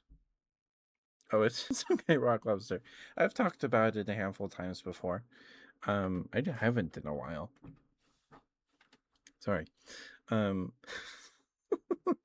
but Science Camp is like made to get young men to go on their Mormon mission, because the point of a Mormon mission isn't really to go and teach the gospel to people and like convert them to Mormonism. It's to inoculate these young men and women against, you know, to like, because you get doors slammed in your face and all this stuff. So it's supposed to like inoculate, or I don't know if that word's the right word, but to keep them in the church, to brainwash them, if pretty much. That's its main purpose. And Zion's Campus to get you to go on a mission, indoctrinate. Yeah, thank you, G. What does inoculate even mean? Where had I heard that word before? Late. Immunize someone against a disease. Okay. Yeah. It was vaccines before. Thank you, Gene. I don't know where I heard. Okay. But science camp, I remember I had um I have fonder memories of science camp, probably because I didn't have to hike for a whole day and all that. But so uh like fathers and sons camp, where you just go camp out with your dad. It's like with a bunch of other dads and sons in like your stake, which is a geographical like area of a bunch of congregations, Mormon congregations in like one area. So your ward is your individual congregation, and then there's a stake, which is a handful of congregations. You want good boy clothing? No worries. Used them during the Revolutionary War. Ah, okay. But um, we would always go to the same campground. I don't know if it's because someone in the area owned the land or what. Um, but this is pretty nice campground. But every time I would go there for a camp, it always rained. I think the last time or last two times I went there for a camp, church camp, it didn't rain at all. Excuse me. And I was like, it's a freaking miracle. It didn't rain or snow. Um, and so science camp, they kind of put you into groups with an adult, and then there's like activities like tug of war and like water. I think water, maybe something like water balloon fights or something. I don't remember. It's in the summer. Um, and like the most like culty love bomby thing that ever happened to me uh in my Mormon experience happened at science camp. Oh, besides what happened at Trek, where um okay, let me get Kool-Aid Man as a good boy. I could talk about that. But like it was nothing like bad. Not really. I didn't like get hurt or anything. It's just emotional manipulation, I guess. Um, probably not on purpose by the adults in my life, but anyway. Okay, let me get you a good boy, Kool-Aid Man. Sorry about the rambling a lot tonight. Sorry. I don't know if it's good ASMR. We're just yapping. We're just yapping. CJ's got some popcorn. Okay. Kool-Aid Man, thank you for being here. Thank you for lurking and chatting. Spending time with us on the streams. Thank you. It's always good to see you, Kool-Aid Man. Always good to see you.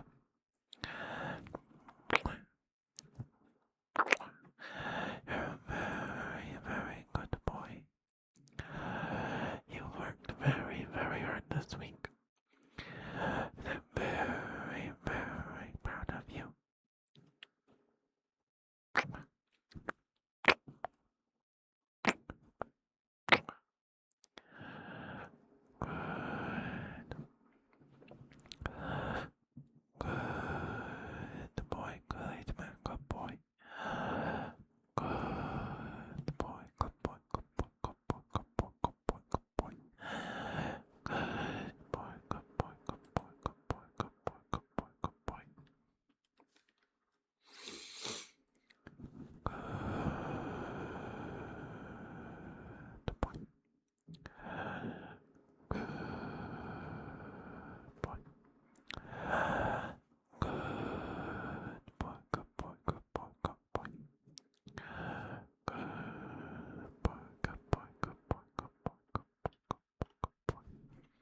boy, Chloe, man. Good boy. Such a good boy. Yes, you are. Yes, you are such a good boy. Good boy. Good boy, Chloe, man. Good boy, good boy, good boy. Such a good boy. Yes, you are. Look at you, such a good boy. Mwah, mwah, mwah, mwah, mwah. Good boy. Good boy, Chloe, man. Good boy. Such a good boy. Yes, you are. Yes, you are such a good boy. Good boy, good boy, good boy, good boy, good boy. Mwah, mwah, mwah, mwah. There you go, Kool Man. Thank you for the redeeming swear. Thank you. Hopefully that was right for you.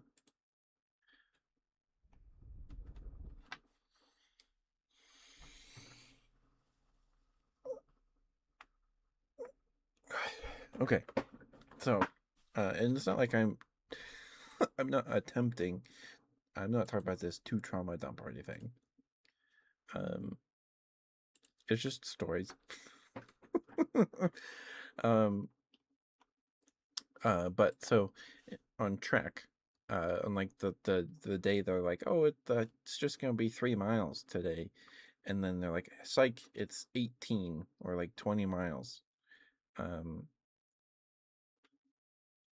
Like halfway through or before we got to the end and then turned around to go back home or back to camp, um, they gave us letters that they had our parents write to us, like family writing home or whatever, and like uh, it felt a lot like a lot like love bombing. I mean, I bawled my eyes out.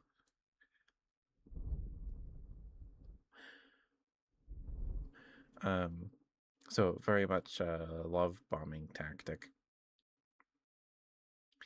I don't know if I have the letters my mom and dad wrote anymore. I don't know where those are if I do have them. Or if they let us, they probably let us keep them, but I don't remember where they are. Um, and then at Zion's camp, so like, um, was I think it was the last day of Zion's camp. I think it was last day. Um, so we did this quote unquote activity where there was a bunch of trees on the campground, right? So they took this like just very thick like hemp rope and tied it between all these trees to make like a trail, and then they blindfolded us and then gave us a like a sack, um, and so we were supposed to hold on to this rope. You couldn't let go of the rope. Uh, that was the whole point. Like it was like, oh, you're going through life, and then they would send us through like 5 or 10 at a time. I don't remember. And then every so often stop us and then tell us like a story of like, oh, you had this happen to you, and it was basically, oh, we were playing pretend, and here's not really playing pretend. I don't know what I'm saying, but they would say like, you guys do this, and then you tell a little lie or whatever. And then they would put this rock in our sack, so we had to hold on to this rope, and then hold on to the sack of rocks, um, which was like the rocks were like this buildup of like sin or like bad decisions uh, that we had to carry around with us through by holding onto the rope, which was like holding on to the iron rod, which is um, it's from the Book of Mormon. There was a character in the Book of Mormon that has a dream where there's the land is full of fog, and there's an iron rod that they hold on to, yeah, that he holds on to, and there are people in this great and spacious building having a party or whatever, and then telling people, "Hey, let go of that rod and come party with us, yeah." And then there was a big like ravine that you could fall into a pit or whatever if you let go of the rod, and then the rod would take you to the tree of life with glowing fruits. Um, so that was basically what the rope was, um, staying on the straight and narrow or whatever. Um, So you had to hold onto the rope while carrying this big, pretty heavy sack of rocks. Um, and then at the end, they take you back. The trail ends, and then your bishop or the leader of your local congregation uh, like talks to you and gives you a hug or whatever. And then it's like they basically love bomb you, and then they're like, "Hey, now you can now you stop." And the campground had this lodge, like a kitchen, and then this big room to set up chairs or whatever, and or tables to eat lunch or breakfast or whatever, right? Basically a chapel. And there was this big, like 10-foot tall portrait of Jesus. And at the end, they took down the portrait of Jesus and put it um, in this there was an amphitheater where you could sit outside, and they set up the portrait of Jesus in the amphitheater, and then at the end you took the blindfold off, and the first thing you saw was Jesus, really. And then you would go, and then you would take the rocks out of your sack and then put them on this pile of rocks in front of Jesus, like it was, took all your sins away. And then you go sit down and then cry your eyes out. And oh, I would just sit there and crying. My friend was patting my back. He's like, "It's okay, it's okay." Um, and then one of the leaders or whatever, the adults there, was like, "Remember this feeling because it's important or whatever."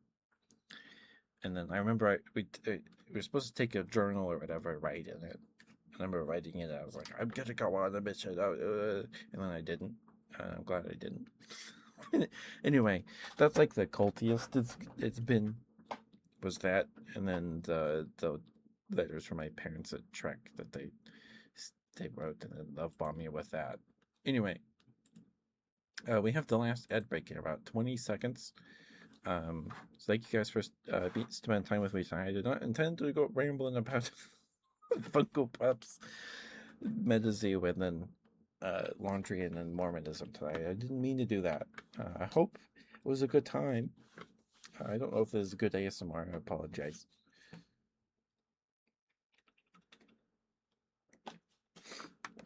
Anyway, I guess if you guys have questions, you can ask them. We'll try to answer them. We'll probably call the night here in like 10 minutes. I'm sleepy. I'm gonna. My eyes are starting to hurt.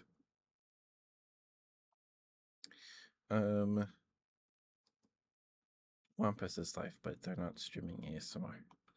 Okay. Who do we have to raid tonight? Who did we raid last time? We raided Minari recently, right? Excuse me. Let's see. Who do we have?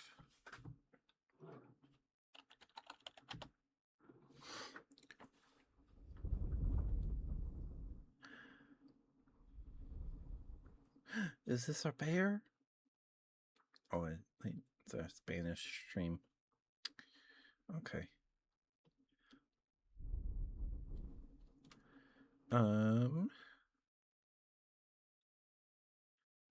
We could raid Renapu. I think that's how you pronounce her name. She might be sleeping. I think she's sleeping right now.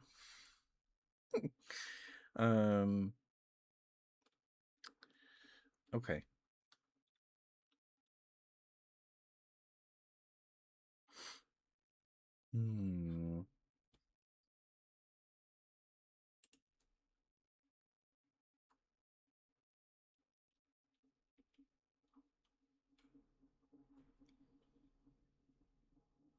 Oh, this person is okay. They're new. All right. Can rate them if they're still alive when we're ready to raid out.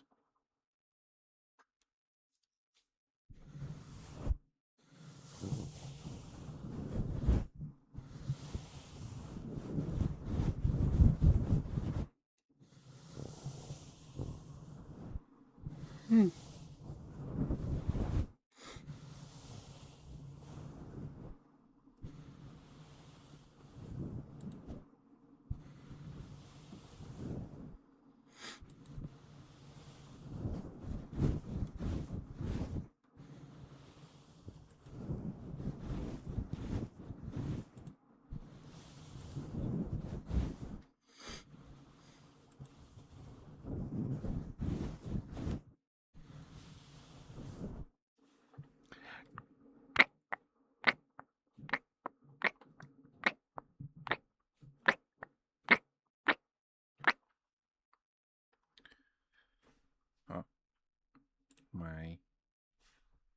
my uncle texted me.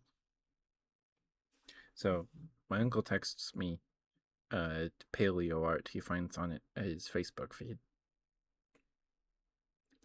He sends me maybe 2 or 3 a day, sometimes more if he finds a bunch of them. This one is a herd of Edmontosaurus. Earlier, was it yesterday? Oh no, it was earlier today. He sent me some as a Coelurosaur theropods of the, and he includes the caption with it, of the Romualdo Formation Early Cretaceous Aptian of Brazil. Santanoraptor placidus meets Mauritia asymmetrica. And it's 2 little guys ripping apart a lizard on a beach. And then the one he sent me an hour ago is a herd of Edmontosaurus.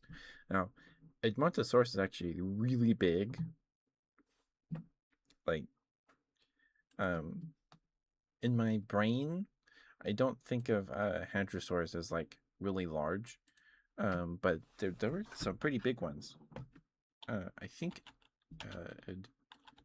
Edmontosaurus.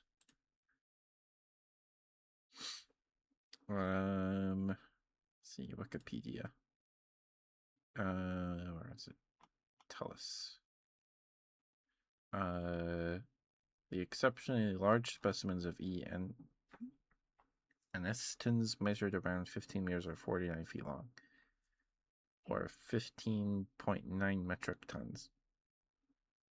The largest Hadrosaurus, Edmontosaurus, included 2 of the largest Hadrosaurus species, Hadrosaurid, with E. and anestins measuring up to 12 meters, 39 feet. Yeah, they're really big. They're actually really big animals. They're really big. Hi, Sucrose.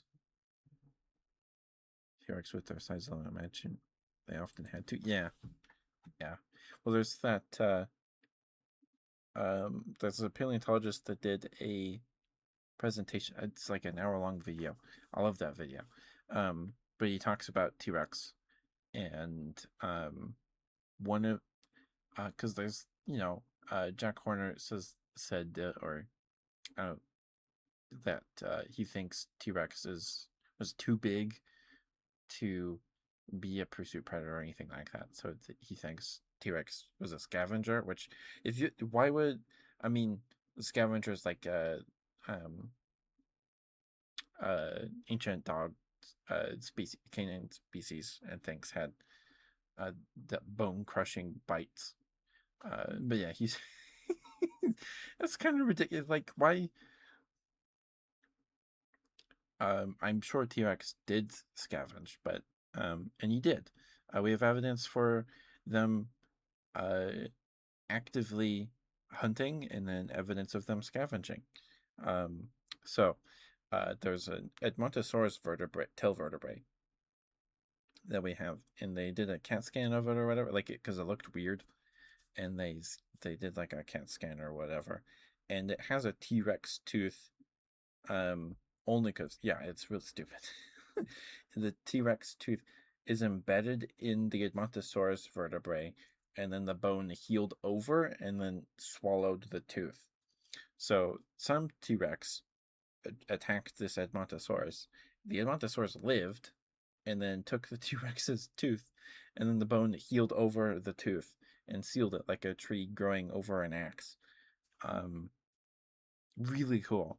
And then we have a specimen of Edmontosaurus where one of its arms, like the shoulder blade, has evidence of scraping, like a tooth scraping against the bone. But only that arm is like super weathered and has evidence of scavenging. So what happened was probably this Edmontosaurus died on like a riverbank, and then was quickly buried, and then only the arm was sticking out. And then a T-Rex walked by, oh, meal, and then scraped the meat off the shoulder blade with its teeth. So, like, it's cool stuff. It's cool stuff. Anyway, my uncle sent me a picture of some of the Edmontosaurus herd. They're all yellow.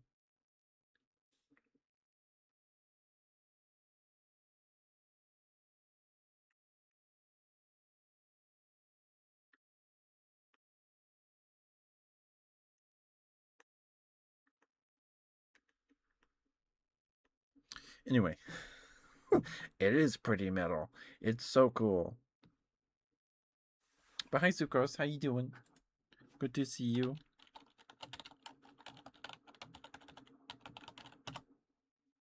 There we go. Please go follow Sucrose if you're not already. I'm sure if you're here, you already are. She debuted new model this past weekend. Right? Yeah. Yeah. She did a 12-hour stream on Friday and then a 10-hour stream on Saturday and Sunday. She's really good at video games.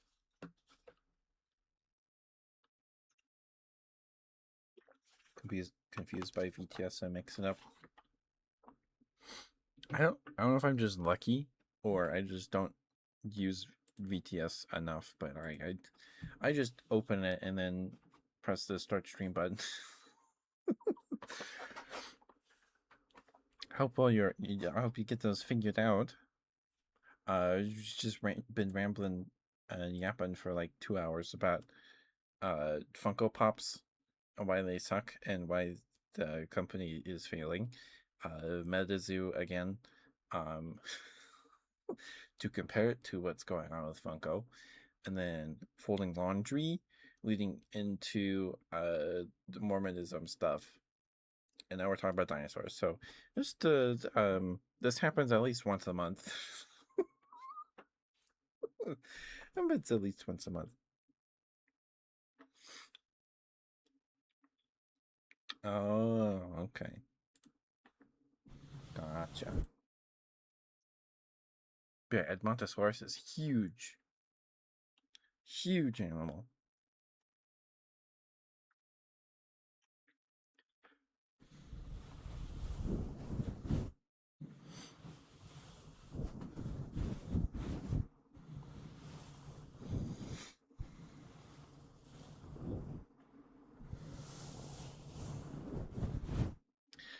Google has kind of a neat feature where with some dinosaurs, if you Google them, there's a little button you can push, and it'll make a dinosaur noise. Edmontosaurus doesn't have that, does Parasaur? This one does, but yeah. One of my favorite things are those videos of like, this is what Parasaur office sounded like, and it's like the most haunting sound ever. Like they blow air or simulate blowing air through their horns through their nostrils and stuff. It's a haunting. It's a gorgeous sound, but it's very spooky. It's very spooky.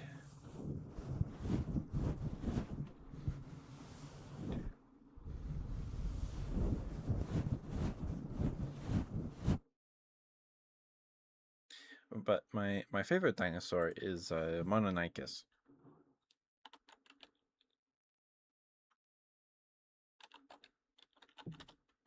my favorite dinosaur is Mononicus, just because he's a goofy little guy. I did a PowerPoint. So in junior high, we had in our first year of junior high, we had to do like these rotating classes every term. So one term it would be computer classes and then woodshop stuff, and then cooking class, and then health class, I think. So in computer class, it was basically just teaching us how to use Word and PowerPoint and Excel and stuff. So like we know how to use them. Um, and we had to do a PowerPoint presentation on stuff. Um, and I did one on Mononicus, and then I did one on uh, I can't remember the sheep's name is, but the sheep that they cloned at Utah State University. And my computer teacher, the teacher they taught that class, thought I was like some genius and paired me with this really smart kid that knew math good. And then he was like, "You don't know how to do that?" I was like, "No, I don't. I'm not good at math." Dolly, it was Dolly. Yeah, thank you, Sucrose. Anyway, Mononicus is just really cute. I remember I took a Apple TV Plus free trial to binge the first like season of Prehistoric Planet, and I freaked out when Mononicus was in an episode. It was so cool. Um, I haven't seen the second one or anything. Um, but it's Mononicus is just a cool little guy. Um, and he has a um. So, if you were a 2000s kid, you might have had Weird and Wild Creatures. It was a subscription thing where you would subscribe to it and you would get like a postcard shaped card of like a specific animal or a couple postcard shaped cards with like an illustration of an animal or mythological creature and stats on it and stuff. And they also did trading card things, which I have right here. I didn't have these growing up. I bought these on eBay because it's like, oh, I never had these as a kid. And seeing this, didn't realize it was a subscription thing. I'm pretty sure it was. Didn't last very long, but I don't know if it was my parents or my grandma that paid for it for me. But there's a Mononicus card, and they used these or a similar artist for some Scholastic books. I got at a Scholastic book fair when I was in elementary that were about legendary creatures and stuff. And the illustrations are actually really creepy. Like they're not pleasant to look at all. um, and Mononicus got a card, and it looks crazy. It looks wild. Most of the weird and creepy illustrations on these cards are for extinct animals and like sea creatures and reptiles. Is it in this stack? Telephysis, cave bear, cottonmouth. But you play a game with these, it's basically just war. Nothing really exciting. I think Mononicus is in the other one. Yep, it is. But yeah, Mononicus is my favorite dinosaur because I did a PowerPoint presentation on it. But like when I was when I decided I wanted to be a VTuber, or I decided that if I was ever a VTuber at all, I'd either be a Beanie Baby or a dinosaur. And the problem with being a dinosaur is that I don't think I could narrow it down to one individual dinosaur that I would want my VTuber model to be based on. I could do Mononicus, but no one knows who that is. It's not mainstream. It's not one of the big 6 or 7. It's no T-Rex, Brontosaurus, Pteranodon. That's not a dinosaur. Plesiosaur. I know you do. I know you do. But yeah, it's not one of the big 6. Let's see.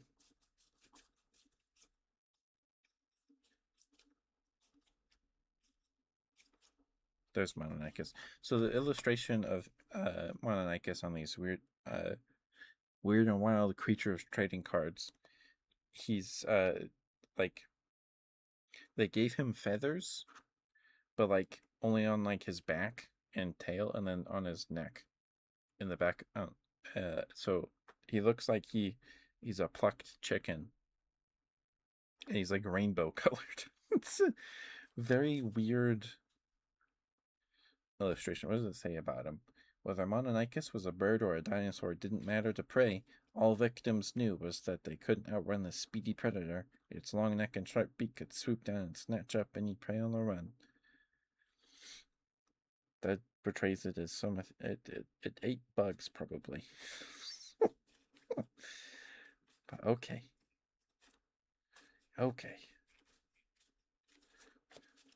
That make it sound like a demon. Yeah, there's actually like demons on here. Let's see.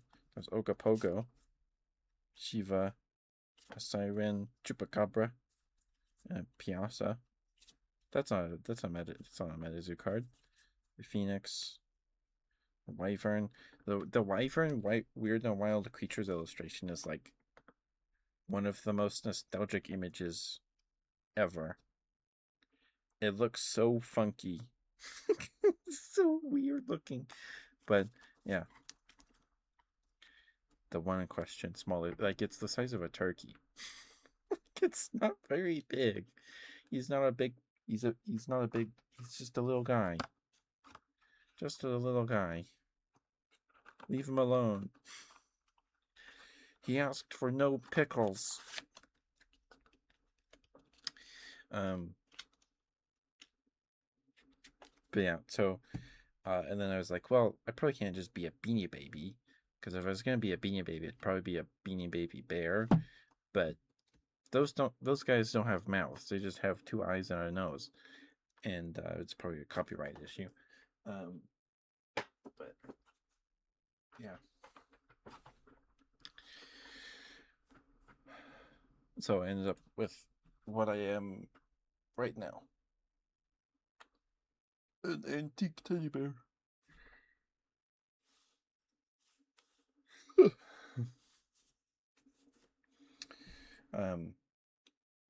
Because I decided I wanted to be a teddy bear because you can't be a Beanie Baby. They don't have mouths. It won't work. There are VTubers that don't have mouths, of course, but still. And I found this old website, or I don't know if it's old. I don't know if it's still active anyway. I couldn't tell you the address or anything anymore, but it was an auction site that only auctioned antique teddy bears. I found it through image searching on Google for antique teddy bears. And they had like profiles and names, like adopt this guy, and then he's old, and blah, blah, blah. And there was like I couldn't. I think it might have been the Smithsonian or some news site, but there was a visiting exhibit to some museum that was just about old teddy bears, and I cried reading it. Article about old loved teddy bears. Is it The Guardian? Oh, it's The Guardian. It's The Guardian, I think.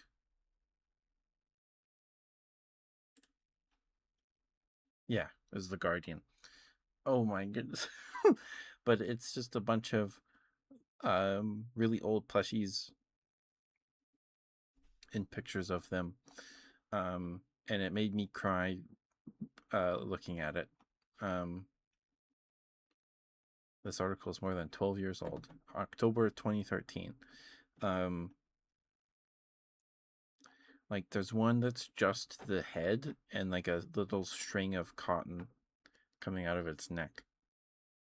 And I was like, I gotta do this. um, oh,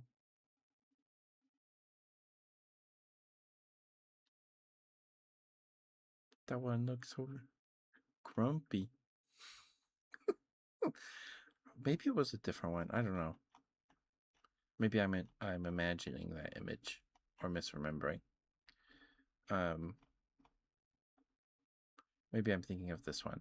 This one's name is Floppy. They're 6. They're 9 inches.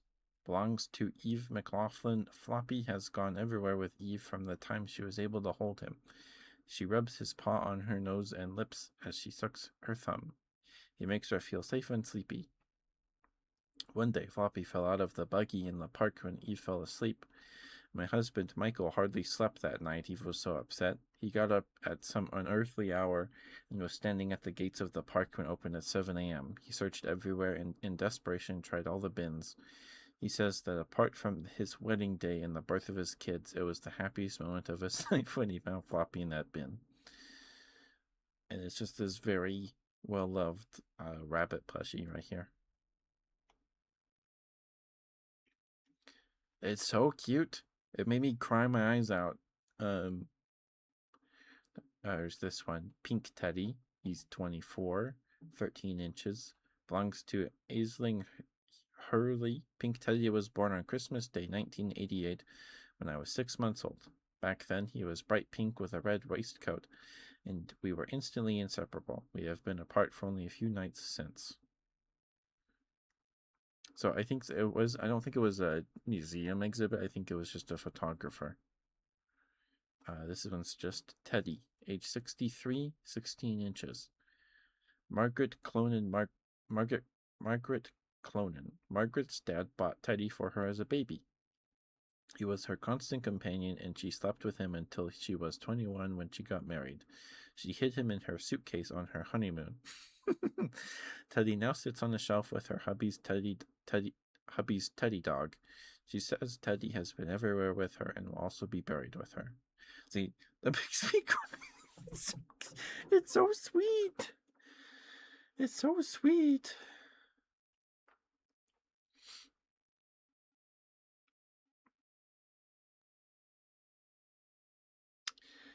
Uh. The last one is Teddy Tingley, age 45, 5 inches. Belongs to Nicky Griffin. Teddy Tingley belonged to my oldest brother, who gave him to me the day I was born. I remember when I was 3 years old, we were heading off on holiday by train.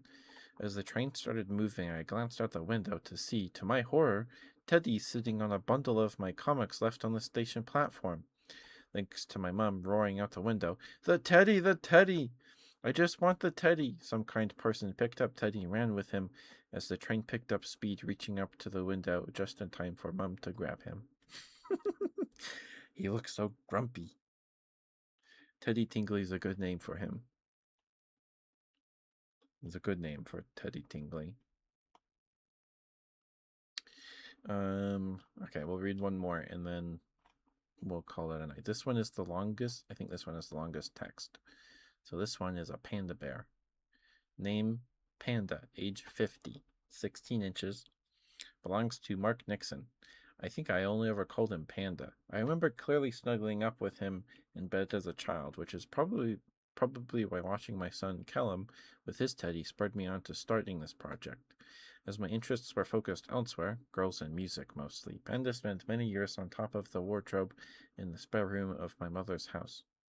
From there to a cardboard box in her attic, and finding the box with the ultimatum: take it with you, or it's going in the bin.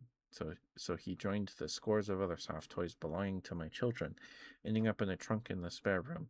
I have just taken him out of the trunk to photograph him for this. He smells a bit musty, but I have decided to keep him beside my computer in my work studio while I work. Mark Nixon.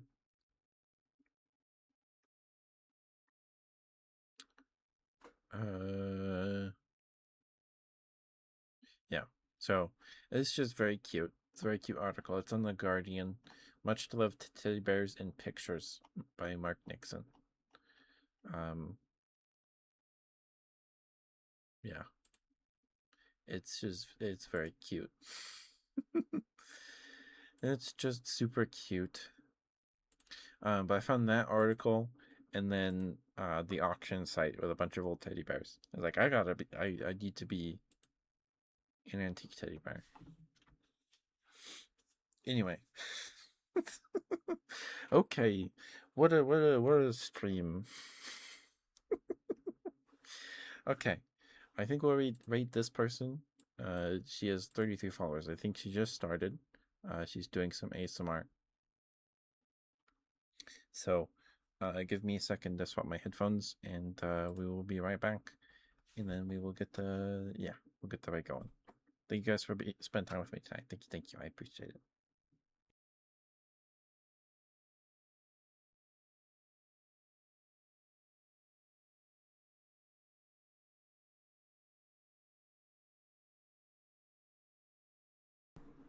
Okay.